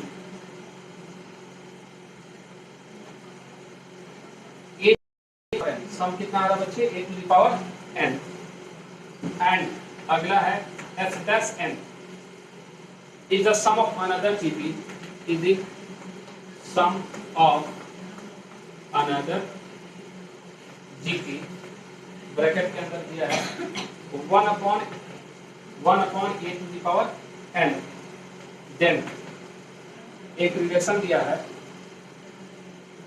Sn is equal to K Sn dash, where K is option है A 1 upon A1 AN, option B A1 AN option C A1 upon AN and option D AN upon A1। ये दो question जो आपको घर से try करके लेके आने। ये हो गया मिटा ले, ये हो गया पूरा।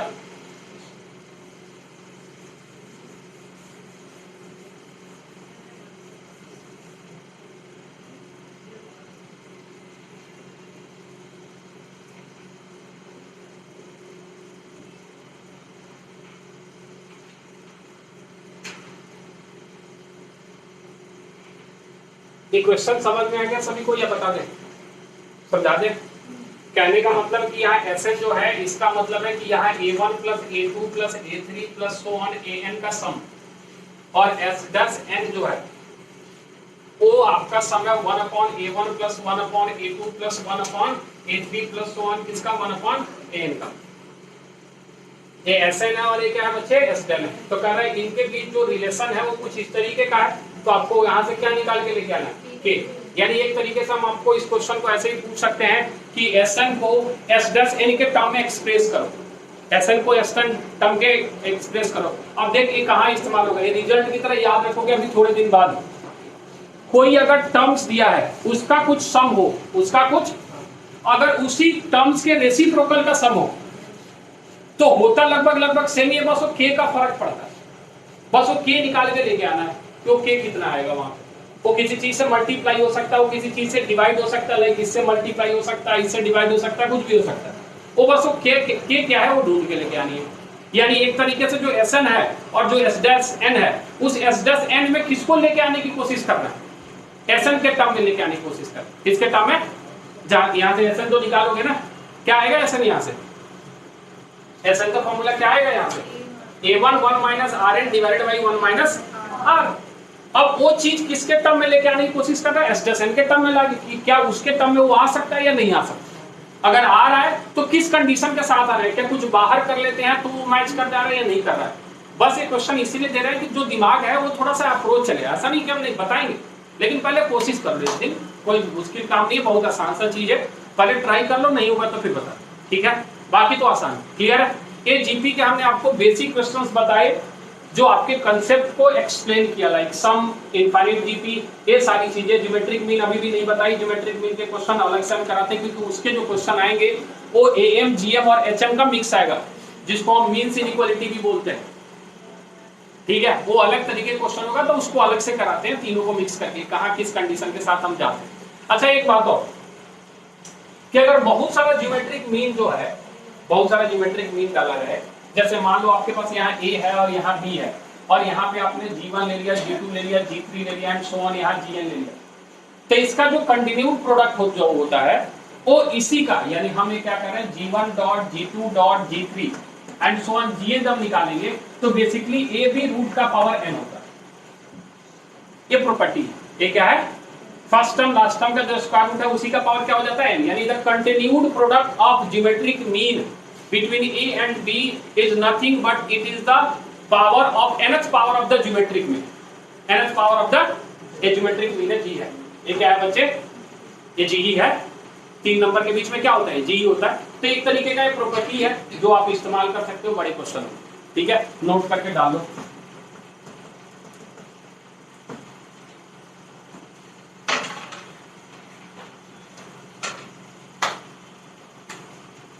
क्लियर है। अब अगली चीज इसमें हम लोग पढ़ेंगे, दो बच गए हमारे पास, HP और AGP और C, ठीक है। नोट कर पड़ा।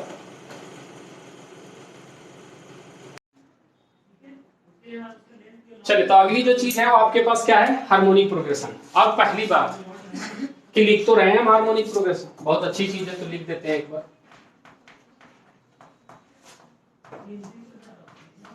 हार्मोनिक प्रोग्रेशन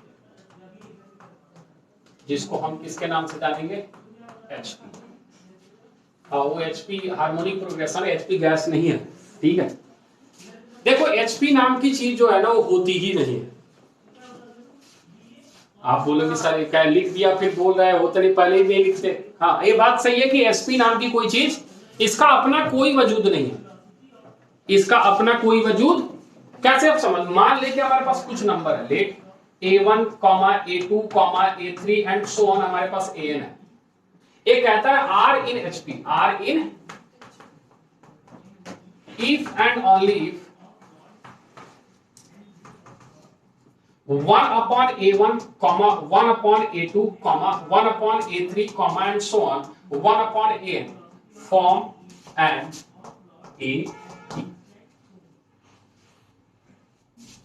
यानी कोई ग्रुप ऑफ नंबर एचपी में उसी समय होगा जब उसका रेसी क्या बना रहा होगा, यानी सारा प्रॉब्लम तो एपी का है। सारा प्रॉब्लम किसका है? एचपी में हम कुछ करेंगे ही नहीं। एचपी में हम कुछ, अगर हमसे कोई एनएच टर्म पूछेगा, क्या पूछेगा, तो हम इसका एनएच टर्म निकालेंगे और उसका नहीं आया। बात समझ में आ रही है? यानी हम ये कहना चाह रहे हैं, एग्जांपल के अगर तौर पे बताएं तो हम ये बोलेंगे कि 1/2, 1/4, 1/6, 1/8, 1/10 and so on are in HP, are in क्यों एचपी में? क्योंकि इसका उल्टा जो है 2, 4, 6, 8 क्या बना रहा है? क्या ये बात समझ में? यानी अगर कोई इसका एनएच टर्म पूछता है तो सबसे पहले हम यहां से 1/tn निकालेंगे। क्या निकालेंगे भैया? हाँ, इससे 1/tn ही निकलेगा। क्या निकलेगा? एनएच टर्म 1/, तो 1/ जब tn निकालेंगे तो फर्स्ट टर्म क्या आएगा? 1/ प्लस n-1 इंटू d कितना है बच्चे? 1/A2 माइनस 1/, क्या ये बात समझ में आ रही है? और इसी का हम उल्टा कर देंगे। क्या कर देंगे? तो वही हमें देगा tn, मतलब ये देगा nth टर्म ऑफ hp। क्या देगा? nth टर्म ऑफ, हाँ ऐसे ही लिखते हैं, सॉल्व नहीं करते। क्यों नहीं करते? क्योंकि इसको कौन एलसीएम लेकर सॉल्व करें? तो नंबर है ना, नंबर मिलेगा तो करेंगे। हम तो बस आपको समझा रहे हैं कि काम किसमें होना है, एपी में होना है। एपी का एनएच टर्म निकालना है और उसका क्या कर देना है, रेसिप्रोकल वही एनएच टर्म देगा किसका? एचपी का। हाँ या ना बोल, कोई दिक्कत है? तो सर इससे ज्यादा इंपॉर्टेंट इसमें क्या है? इसमें जो सबसे ज्यादा इंपॉर्टेंट है ना, वो है इसका मीन, यानी हार्मोनिक मीन। हार्मोनिक मीन, जिसको आप किसके नाम से जानोगे? एचएम के नाम से। फिर से वही काम कर रहे हैं कि मान लो हमारे पास एक नंबर ए है, एक बी है और बीच में हमने एच ले लिया। क्या ले लिया? अगर ए ऐसा है तो इसका रेसिप्रोकल यानी 1/a, 1/h, 1/b क्या बना रहा होगा? क्या कोई दिक्कत है इसमें? अगर ये एपी बना रहे तो ये बात सभी को पता है कि 1/h minus 1/a equal to 1/b minus 1/, तो ये बात सभी को पता है कि 2/h equal to 1/a plus 1/, तो ये बात सभी को पता है कि a plus b divide by, तो ये बात सभी को पता है कि h का फॉर्मूला आने वाला है 2ab डिवाइड बाई कितना? इसको अरे आया, कोई दिक्कत है? अब इसी में अगर आपसे पूछ ले कि n को इंसर्ट कर दो, यानी हम बोल रहे हैं n harmonic mean between a and, तो ऐसा दिखेगा a, h1, h2, h3 and so on hn, और यहां पे क्या दिखेगा? तो इसका उल्टा यानी 1/a, 1/h1, 1/h2 and so on 1/ कितना बचे? hn और 1/b क्या बना रहा होगा? तो अगर यहां से हम आपसे पूछे फर्स्ट टर्म क्या है, ठीक है, लास्ट टर्म क्या है, कोई दिक्कत है? तो क्या यहां से डी निकलेगा क्या? अरे डी निकलेगा। हाँ तो सर कैसे? ऐसे यहां से हम सबसे पहले रखेंगे कितना, nth टर्म कितना है? 1/b equal to 1/ plus n plus 2 minus 1, उम्मीद करते हैं सभी को याद होगा। a हो गया d, यानी यहां से सॉल्व करेंगे 1/b minus 1/ is equal to n plus 1 multiplied by, तो क्या तुम्हें d की value a minus b divided by n plus 1 multiplied by ab दिख रहा है? सोच ले, आया? क्या निकाल सकता है? 1/h1 निकाल सकता है। क्या निकाल सकता है? कितना सर? 1/a प्लस कितना? a plus d, a plus, दूसरा वाला टर्म क्या होता है? a प्लस, तो a प्लस d, d की वैल्यू कितनी आई है? a minus b divide by ab multiplied by n plus 1। हाँ या ना बोल? क्या 1/h2 निकाल सकता है? कितना? 1/a plus 2 multiplied by a minus b divide by ab multiplied by n plus, क्या 1/h निकाल सकता है? 1/a प्लस का k multiplied by a minus b divided by ab multiplied by, क्या इसका उल्टा कर देगा तो kth अर्थमेटिक में निकल जाएगा क्या? बस। क्या इसका एलसीएम लेके लिखे क्या रिजल्ट? हाँ पूछना भी मत। अरे आया, ए खत्म हुआ आपका हार्मोनिक मीन और खत्म हुआ इसी के साथ हार्मोनिक प्रोग्रेसिव। अब इस पे एक दो क्वेश्चन करके दिखाते हैं फटाफट ताकि समझा जा सके बेहतर तरीके से, जल्दी नोट करेंगे।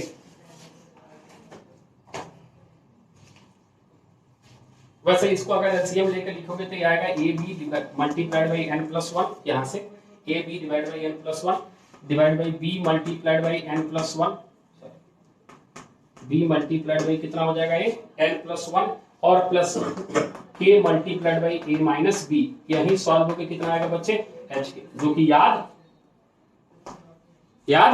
नहीं रहेगा, याद यही रहेगा। ठीक है, तो इसको याद रखें, इसका उल्टा करें वहां से आपको क्या मिल जाएगा एच के मिल जाएगा। क्लियर है? नोट करें फटाफट।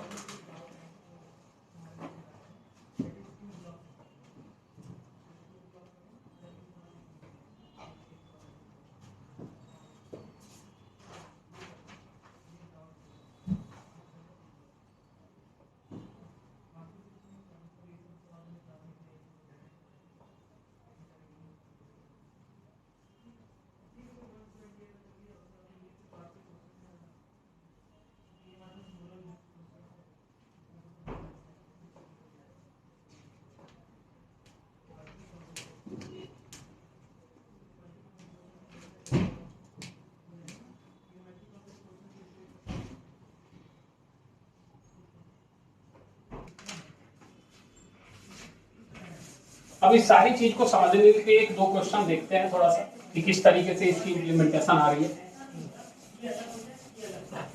और उसके बाद बाकी चीजें इसके देखते हैं। जैसे एक क्वेश्चन है यहाँ पे बहुत आसान सा है कि the 10th term of the sequence, question है दी 10th term of HP 8, 8/3 and 8/5, 8/3 and 8/5 and so on। हमें नहीं पता, अगर मान लो इस क्वेश्चन में हमें नहीं दिया कि ये HP में है, तो क्या हम पता कर सकते हैं क्या कि ये HP में है या नहीं? हाँ बिल्कुल। कैसे? ऐसे सबसे पहले इसको लिखेंगे कितना बच्चे 1/8, फिर क्या लिखेंगे 3/8 और फिर क्या लिखेंगे 5/8। क्या ये AP में है?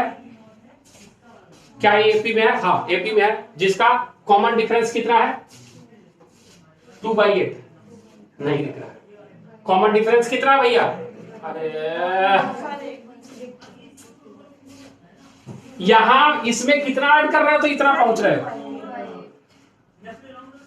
तो इसको ध्यान से देखें तो एपी में है जिसका जो डी है वो कितना भैया 2/8 यानी कितना 1/, तो हमें 10th टर्म निकालना है किसका? ऊपर वाले का, एचपी का 10th टर्म निकालना है, लेकिन हम निकालेंगे किसका? एपी का 10th टर्म निकालेंगे, तो ये इसका 10th टर्म क्या रहा होगा 1/T10 रहा होगा 1/, हाँ ये बात थोड़ा दिमाग में रखेंगे, वो T10 नहीं रहा होगा, वो क्या रहा होगा 1/, ये बात समझ में आ रहा है या नहीं आ रहा है? तो यहां से निकालेंगे तो हम निकालेंगे 1/Tn, क्या निकालेंगे 1/, यानी यहां क्या निकालेंगे 10, क्या निकालेंगे? तो यहां इसकी वैल्यू कितनी है 1/, पहले 1 लिख दे, T10 की वैल्यू कितना लिखे? ए की वैल्यू कितनी है 8 नहीं है 1/8 है।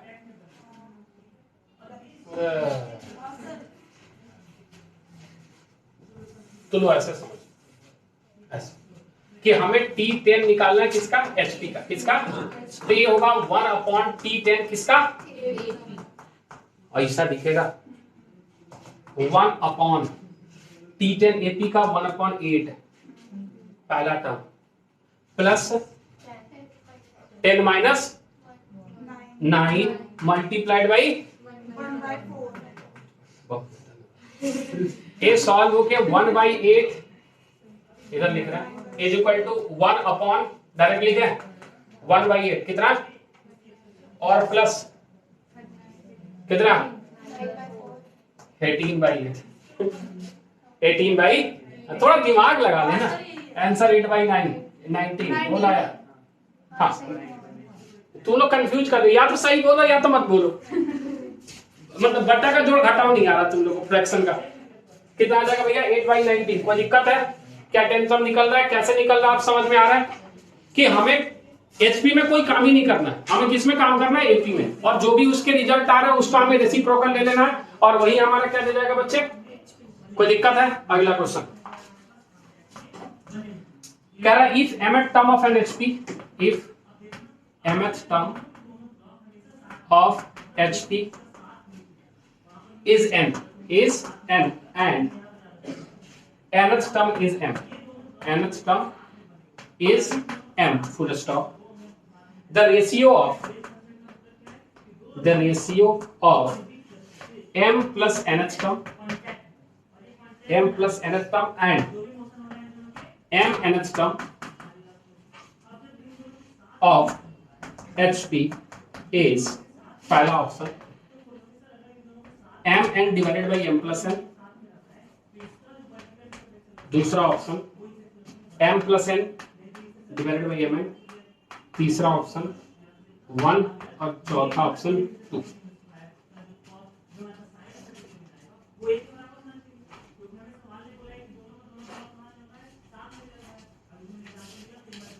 चलिए देखें थोड़ा सा समझे अगर इस क्वेश्चन को।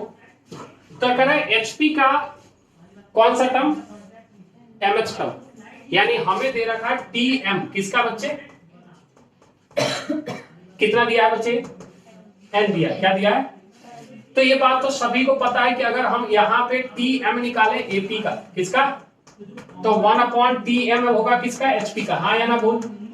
तो क्या हम यहां से a plus m minus 1 into D की वैल्यू 1/n लिख दे तो किसी को ऐतराज है? उल्टा कर दिया। क्या कर दिया? उल्टा कर लिया। ठीक है, समझ आ रहा नहीं आ रहा? ठीक है, उसी तरीके से दूसरा वाला का लिख ले a plus n minus 1 into D, और ये वैल्यू कितनी है? इस तरीके का क्वेश्चन पहले सॉल्व किया है क्या? नहीं किया? थप्पड़ पड़ेगा। क्लास 11th में इस तरीके क्वेश्चन किया होगा, याद नहीं है क्योंकि बन गए हो तुम लोग हनुमान जी, शक्तियां भूल गए अपनी। अब भैया हमें वो जो निकालनी है कौन सा term? m plus n term और m टर्म, उसके लिए हमें किसी को तो हटाना पड़ेगा। या तो a को हटा ले या किसको हटा ले? d को हटा ले। a को हटा ले या इसमें से किसको हटाना ज्यादा सही लग रहा है? a को। किसमें से किसको सब्ट्रैक्ट कर दे? इसमें से इसको सब्ट्रैक्ट कर दे, इसमें से इसको, कोई फर्क नहीं पड़ रहा। बता किसमें से किसको सब्ट्रैक्ट करे, आपकी इच्छा। अच्छा जैसे है, तो इसको सब्ट्रैक्ट किया तो ये आ जाएगा m माइनस 1। अच्छा एक और काम कर ले, माइनस n माइनस 1 ब्रैकेट के बाहर क्या लगा दिए? Is equal to 1/n minus 1/। क्या सभी को m माइनस n दिख रहा है? क्या सभी को यहाँ पे d इज इक्वल टू, सभी को इधर भी m minus n divide by mn दिख रहा है? क्या सभी को d की वैल्यू 1/mn दिख रहा है? क्या d की वैल्यू निकल गई तो a की वैल्यू निकल जाएगी? क्या d की वैल्यू निकल जाएगी तो क्या निकल जाएगी? कैसे? इस वाले इक्वेशन में पुट करते हैं। हम डायरेक्ट लिख रहे हैं a की वैल्यू भी 1/mn आएगी। a की वैल्यू कितनी आएगी? सोच लो, यहीं से देख लो, देख लो सोच लो। d की वैल्यू यहां पुट किया, कितना पुट किया? 1/, यहां से 1/mn मल्टीप्लाई होके mm कट के 1/n हो गया, तो उसको काट गया। माइनस 1/n उधर जाके क्या बन गया? Plus 1/mn। आया ना बोल? ये आपके पास जब चीजें आ गई तो आपको अब क्या निकालना है? थोड़ा सोच क्वेश्चन में। आपको निकालना है tm प्लस n। क्या निकालना है? किसका? एचपी का। किसका? और फिर क्या निकालना है? tmn। क्या निकालना है? ठीक है, तो पहले हम निकालना है tm प्लस n। क्या निकालना है? tm प्लस, चूंकि एचपी का निकालना है तो नीचे लिखना पड़ेगा। हाँ यहाँ क्या लिखेंगे? a plus m plus n minus 1 multiplied by D. हाँ या ना बोल? कोई दिक्कत है? यानी इसको सॉल्व करेगा तो ये आएगा 1/a plus m plus n minus 1 और d की जगह कोई दिक्कत? d की वैल्यू कितनी है? 1/mn है। हाँ या ना? a की वैल्यू भी पुट कर दे, बहुत सही। हाँ कितनी भैया? 1/mn। बहुत बढ़िया। अब यहां से इसको सॉल्व कर 1/ कितना आ जाएगा? 1/mn। इसको इससे मल्टीप्लाई किया तो प्लस का कितना? 1/n और प्लस का और माइनस का, बोल आया? ध्यान से देख तो आएगा m plus n divide by mn, यानी ऊपर चला जाएगा mn और नीचे रह जाएगा m प्लस n। हाँ या ना बोल? ठीक है, अब निकाल ले tmn। क्या निकाल ले? तो ये आ जाएगा 1/ कितना? a, यानी 1 प्लस mn प्लस का कितना mn minus 1 multiplied by 1 by, ध्यान से देखते ये कैंसिल आउट होकर 1 आ गया, क्या आ गया, अरे आया। तो हमें इनका रेशियो चाहिए, क्या चाहिए, हमें रेशियो चाहिए T M plus N divide by कितना, टी एम एन का जो कि है M N divide by M plus N divide by कितना 1, यानी आंसर कितना आ गया एम एन डिवाइड बाई कितना एम प्लस, बोला आया। कोई दिक्कत है, कैसे ऑपरेट हो रहा है एचपी समझ आ रहा है, एचपी ऑपरेट हो ही नहीं रहा, कौन ऑपरेट हो रहा है, एपी ऑपरेट हो रहा है, क्लियर है, नोट करेगा फटाफट।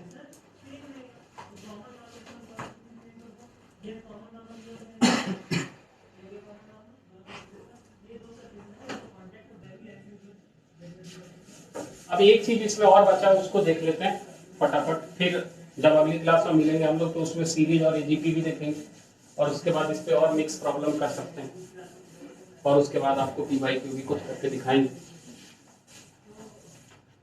अब जो इसमें आखिरी चीज है वो हमने तीनों चीज जो पढ़ी ना उनके बीच का रिलेशन, क्या क्या पढ़ा, एएम पढ़ा, जीएम पढ़ा और एचएम। यानी अब अगली जो चीज इसमें हम देख रहे हैं बच्चे वो हम पढ़ रहे हैं relation between arithmetic mean, geometric mean and harmonic mean. इनके बीच रिलेशन क्या होता है उसकी चर्चा होगी।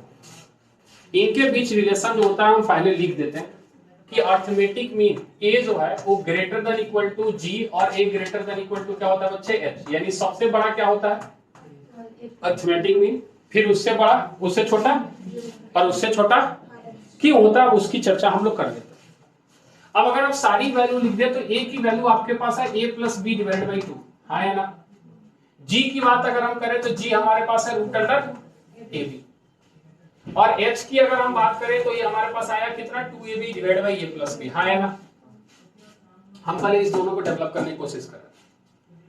थोड़ी देर के लिए अगर हम a माइनस जी निकालें, क्या निकालें, तो जैसे ही हम a माइनस जी निकालेंगे a के जगह लिखेंगे हम a plus B divided by 2 और माइनस जी के जगह लिखेंगे रूट अंडर ए बी, हाँ या ना। तो क्या अगर किसी को एतराज नहीं हो तो हम इसको ऐसे लिखेंगे,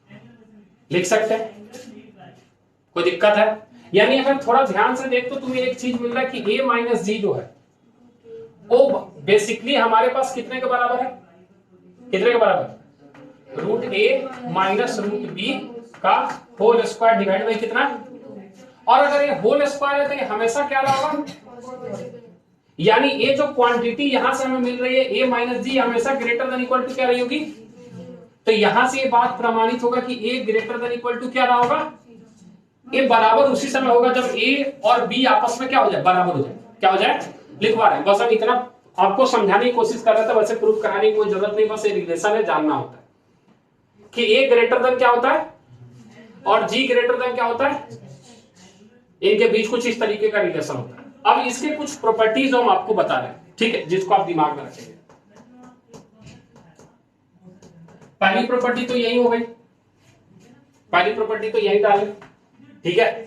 दूसरी प्रॉपर्टी की बराबर हो सकता है, a बराबर हो जाएगा g बराबर हो जाएगा किसके, h के, इफ a किसके बराबर हो जाए बच्चे, a और b बराबर हो जाए तो तीनों केस में बराबर हो जाएगा, मतलब सारी चीजें क्या हो जाएंगी, अगर बराबर हो गया तो twice of a divide by 2 cancel out हो गया, क्या आ गया, a आ गया, यहां भी a स्क्वायर क्या आ गया, a ही आ गया, यहां भी ये सॉल्व करके देख क्या आएगा, a ही आएगा, नहीं आया। तो तीनों आपस में बराबर कब आएंगे, जब a और b आपस में, इसीलिए इक्वालिटी होल्डर है, मतलब इसका मतलब equality holds only when a is equal to क्या हो, b, अदरवाइज इक्वालिटी होल्ड हर बार इसी रिलेशन में चलेगा, a greater than g greater than h, clear है।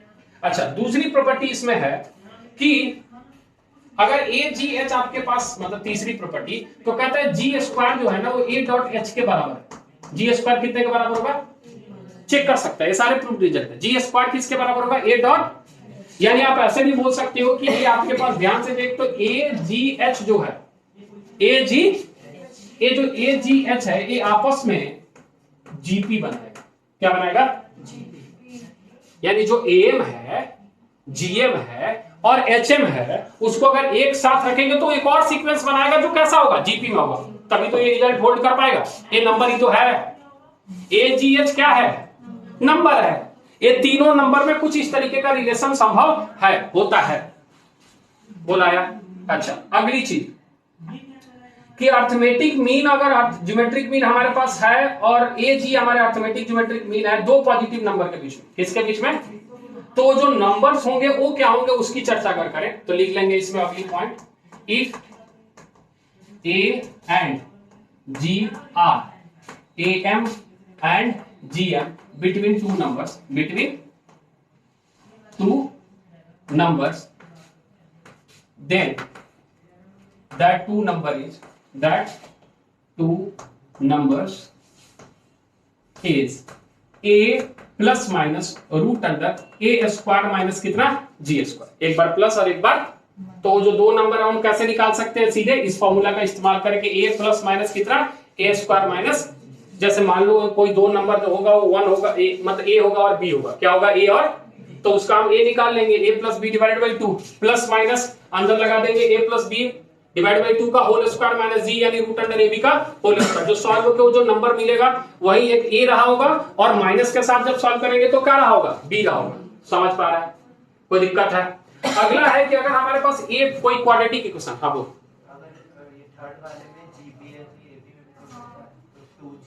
एक सेकंड रुक जा, ए वाला, अच्छा ए अगर जीपी में है तो ए एपी में भी हो सकता है, ये बात कहीं चर्चा हुई क्या, क्या कोई तीन नंबर अगर जीपी में है तो एपी में हो सकता है क्या?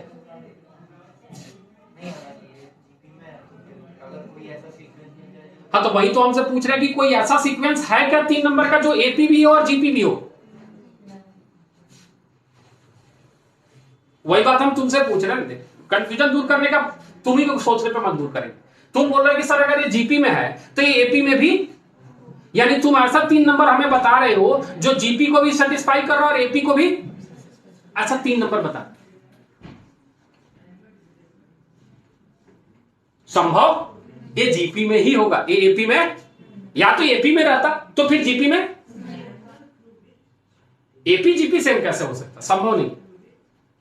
अब बोलोगे सर तीनों नंबर इक्वल ले लो हाँ ऐसा दिमाग नहीं आता सर, तीनों नंबर इक्वल ले लो सर, 1 1 1 ले लो सर, सबके बीच गैप 0 का है और कॉमन रेशियो 1 है sir, exception is always there, अगर ए और जी बराबर हो गया तो आपको पता है इक्वालिटी होल्ड करेगा, वो पहले ही बता चुके, ठीक है। अच्छा अब अगर कहता है कि कोई इक्वेशन है आपके पास क्वाड्रेटिक इक्वेशन जिसके रूट्स ए और बी है, क्या है, तो उनके कुछ अर्थमेटिक मीन रहे होंगे, ठीक है, तो कहता है equation,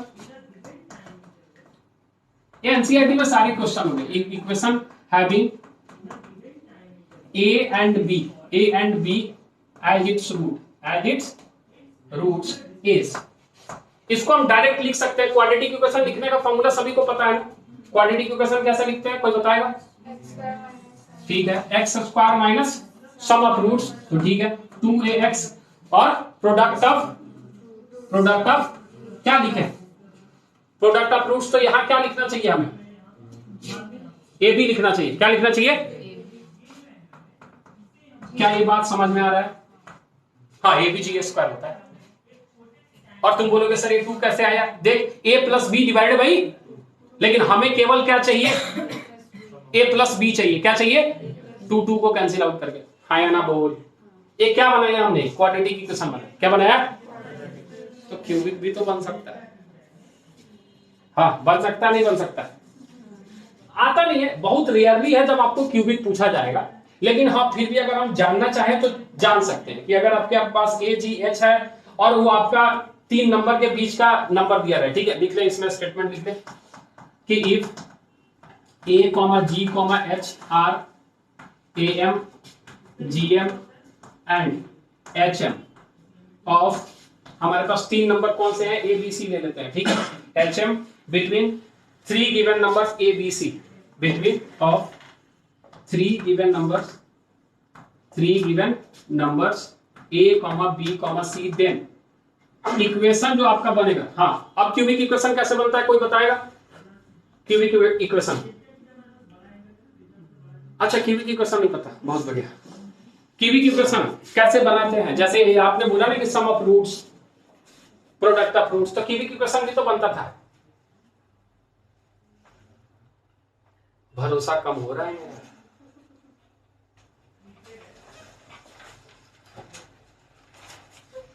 x cube minus 3ax² plus A आता है, याद कर, किस सम ऑफ माइनस का सम ऑफ रूट्स, फिर उसके बाद आता है product of roots taken 2 at a time. याद आ रहा है कुछ?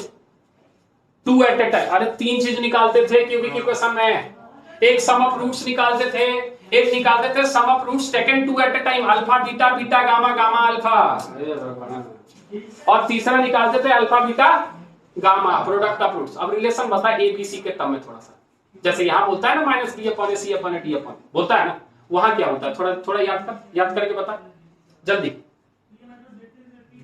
जल्दी, तब तक हम लिख देते हैं। क्या नहीं, हम पूछ रहे हैं जैसे alpha plus beta minus B upon A होता है, अल्फा डॉट बीटा क्या होता है? सी अपॉन ए होता है। तो वैसे ही alpha plus beta plus gamma क्या होता है? Alpha beta beta gamma gamma alpha क्या होता है, और अल्फा बीटा गामा क्या होता है? हमें वो चाहिए।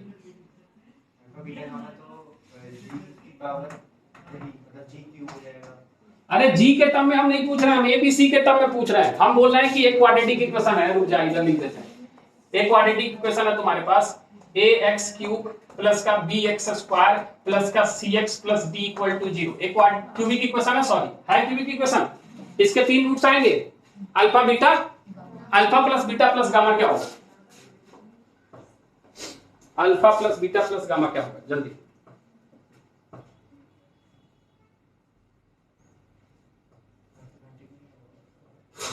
अरे भैया हम इससे पूछ ही नहीं रहे, हमें नहीं पूछ रहे हैं, हम एपीजीपीएचपी का नहीं पूछ रहे हैं, हम तुमसे पूछ रहे हैं क्लास 10th की चीजें कि alpha plus beta plus gamma का उसके कॉफिशिएंट से क्या रिलेशन होता था? Roots between, relation between coefficient and the roots पढ़ा है। जैसे अभी तुम बोल रहे हो ना कि सर क्वाड्रेटिक इक्वेशन में alpha plus beta minus B upon A होता है ना, और अल्फा बीटा क्या होता है? सी अपॉन ए होता है, ये जानते हो ना भैया। तो उसी तरीके से ये भी तो होता है, minus B upon A C upon A D upon A, नहीं होता?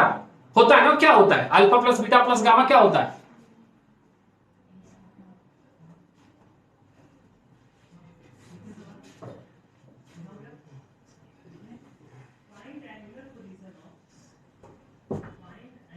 कैसे जिंदगी कटेगा तुम लोग का? Sorry Shaktimaan, alpha plus beta का प्लस गामा जो होता है, ये पढ़ाने, ये वाली पढ़ाने वाली चीज होती है। Alpha plus beta plus gamma minus B upon A होता है, alpha beta beta gamma gamma alpha C upon A होता है, और alpha beta gamma minus D upon A होता है, जिसको एक आप सम ऑफ रूट्स बोलते हो, आपको sum of roots taken 2 at a time बोलते हो, और एक प्रोडक्ट ऑफ रूट्स बोलते हो। जैसे वो आप क्वाड्रेटिक इक्वेशन निकाल रहे हो, वैसे ये भी निकाल। क्यूबिक इक्वेशन आपको कहीं पढ़ने को नहीं मिलता, लेकिन यूजफुल तो है, हमने उस पर क्वेश्चन भी करा रखे हैं, ऐसा तो नहीं है नहीं कराया है। उसके शॉर्ट तरीके भी बताए कि उसके फैक्टर्स कैसे निकाला जा सकता है, लॉन्ग डिवीजन से भी निकाला जा सकता है, डायरेक्ट कैसे निकाला जा सकता है, सब बताया है। इससे क्या प्रमाणित होता है कि आप कॉपी भी नहीं पढ़ रहे हैं। अगला पॉइंट कि इफ n पॉजिटिव नंबर हम ले लें a1, a2, and so on an, तो अर्थमेटिक मीन का जो फॉर्मूला आता है बच्चे, वो आता है a1 plus a2 plus a3 plus so on an divided by कितना आता है n। ज्योमेट्रिक मीन का जो फॉर्मूला आता है बच्चे, वो आता है a1 dot a2 dot a3 dot so on an, और इसका पावर आ जाता है 1 अपॉन n। और हार्मोनिक मीन का जो फॉर्मूला आता है बच्चे, वो आता है 1 upon 1 by a1 plus 1 upon a by 2 plus 1 by कितना a। ये किसी n नंबर्स के अर्थमेटिक मीन ज्योमेट्रिक मीन का फॉर्मूला लिखा। क्लियर है? क्लियर है इतनी बात? ठीक है। ये आपके am gm hm की कुछ प्रॉपर्टी है, उसी के साथ उसको भी लिख लेना जो लिखवाए थे, कंटिन्यूड प्रोडक्ट वाला, ठीक है, वो भी साथ में। तो इतनी सारी चीजें हमें अभी पढ़नी थी किसमें? AP GP HP am GM और एचएम में। अब जो अगली इसकी जो थोड़ी सी पोर्शन जो बच गई है, वो आपको बेसिस है सीरीज और अर्थज्योमेट्रिक सीरीज पे, यानी एजीपी जिसको आप बोलते हैं। ठीक है, 15-20 मिनट मान के चलो, और उसके बाद इस पे मिक्स क्वेश्चन। सीरीज के काफी प्रॉब्लम्स आपको करने पड़ेंगे, क्योंकि ज्यादातर क्वेश्चन जो आते हैं वो किसके आते हैं? सीरीज के। क्योंकि जब सीरीज आप कर रहे होते हो ना, तो सीक्वेंस बाय डिफॉल्ट उसमें यूज हो ही जाता है, कहीं ना कहीं एपी जीपी एचपी आ जाता है, तो ज्यादातर प्रॉब्लम वहीं से पूछे जाते हैं। ठीक है, नोट करेगा फटाफट।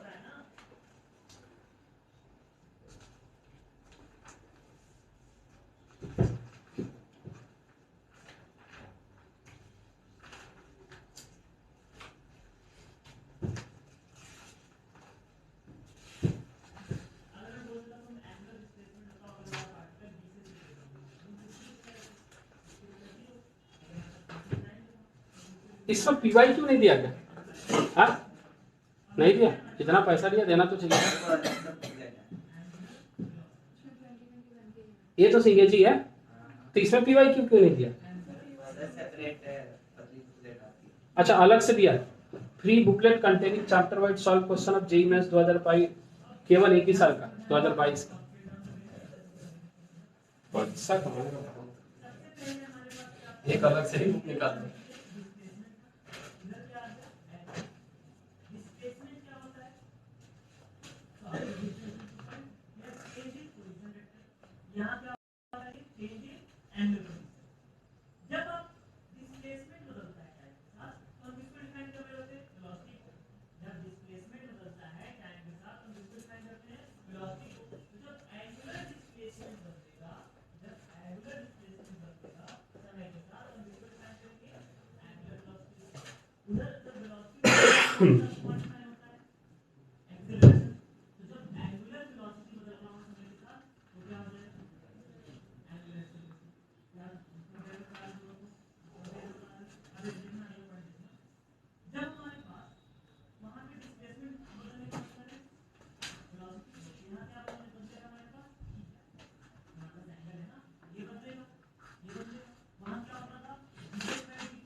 हो गया?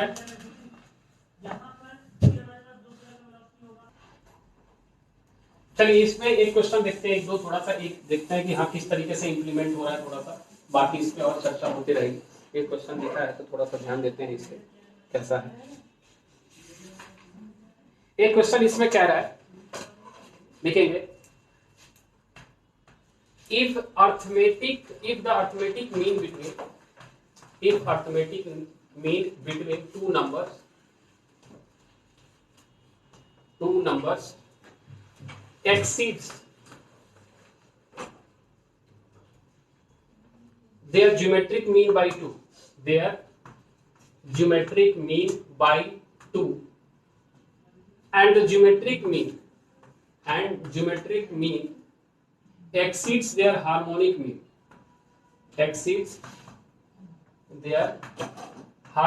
mean by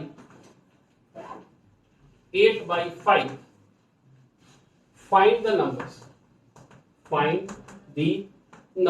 हमें क्या निकालना है? इसका जो नंबर्स हैं उसको फाइंड आउट करना है। तो बताए भैया क्या हो सकता है?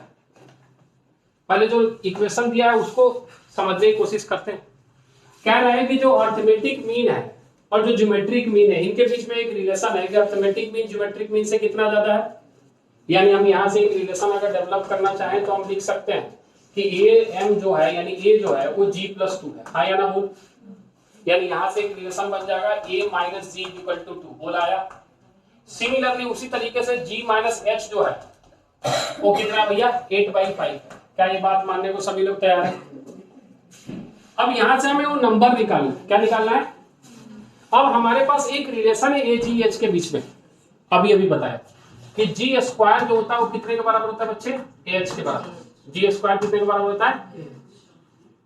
तो अगर हम किसी भी तरीके से G² AH के अगर टर्म में लेके आ जाए जिससे हमें मदद मिले, ठीक है। अब अगर G² हमारे पास है क्या? G² कुछ लिख सकते हैं? G² हमारे पास कोई रिलेशन है इसमें? नहीं, कुछ भी नहीं है। तो क्या कर सकते हैं?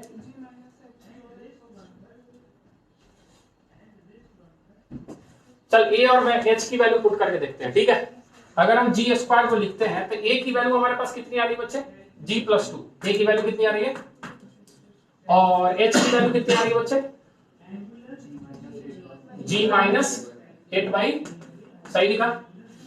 तो यहां से अगर सॉल्व कर रहे हैं तो G² = G × G², हाँ या ना?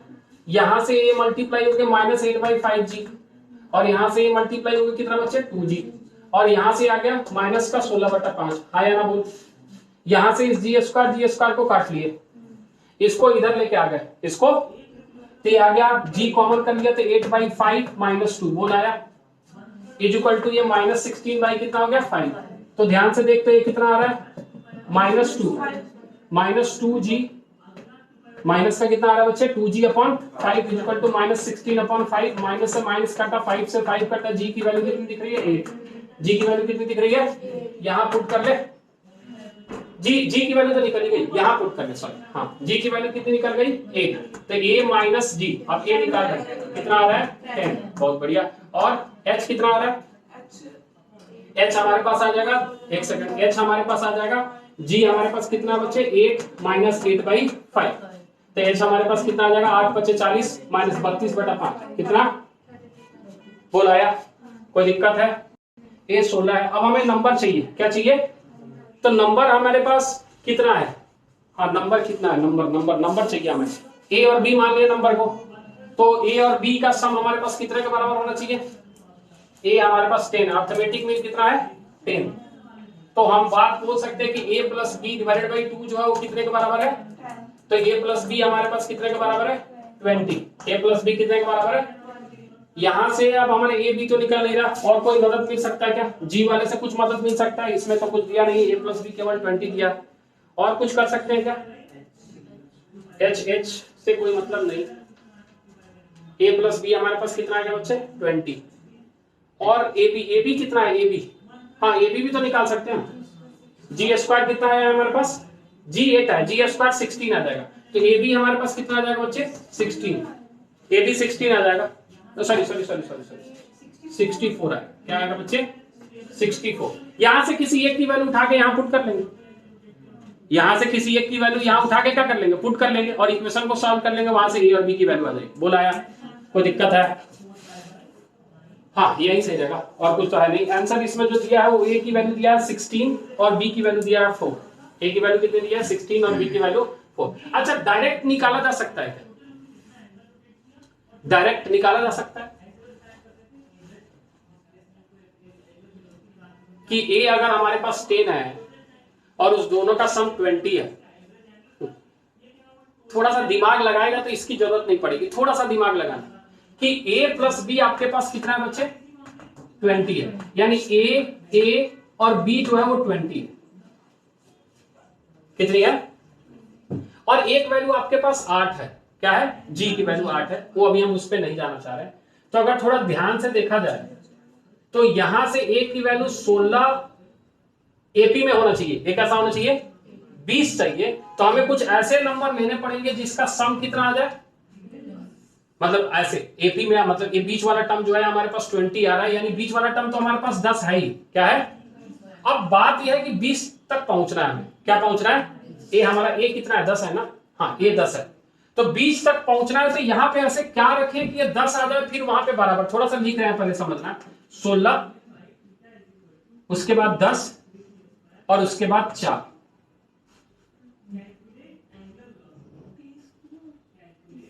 a + b तो 20 ही है अभी भी a + b कितना है अभी भी 20 16 में से 6 घटाया 10 आया 10 में से 6 घटाया कितना आया बच्चे 4 hit and run otherwise method से तो सॉल्व होगा ही हमने बोला कि अगर इसके ये 10 है हमारे बीच में हमें यहां दो ऐसे नंबर लेने हैं जिसका सम कितना आना चाहिए 20 जिसका सम कितना आना चाहिए और वो एपी में भी होना चाहिए अब कोई बच्चा बोलेगा कि सर ये 15 ले लो ये 5 ले लो ये 15 ले लो 5 ले लो 15 में से 5 गया तब भी ये 10 हुआ 10 में से 5 गया तब भी 5 हुआ हाँ कंफ्यूजन तो है तो मेथड से ही जाना पड़ेगा छोड़ इक्वेशन उठा के पुट करना ठीक है हिट एंड ट्राई नहीं चलेगा हाँ ऑप्शन रहेगा तो ऑप्शन से खेल जाएंगे अभी ऑप्शन तो फिलहाल दिख नहीं रहा ठीक है तो इतनी चीजें हैं इतना चीजें करके आए थोड़ी सी चीज इसमें और बची है उसके बाद इस पे और क्वेश्चन करने की जरूरत है क्योंकि इतने से तो होने वाला है नहीं ठीक है क्लियर है चलिए आज की सभा यही समाप्त होती है बहुत बहुत धन्यवाद कृपया पढ़ के आए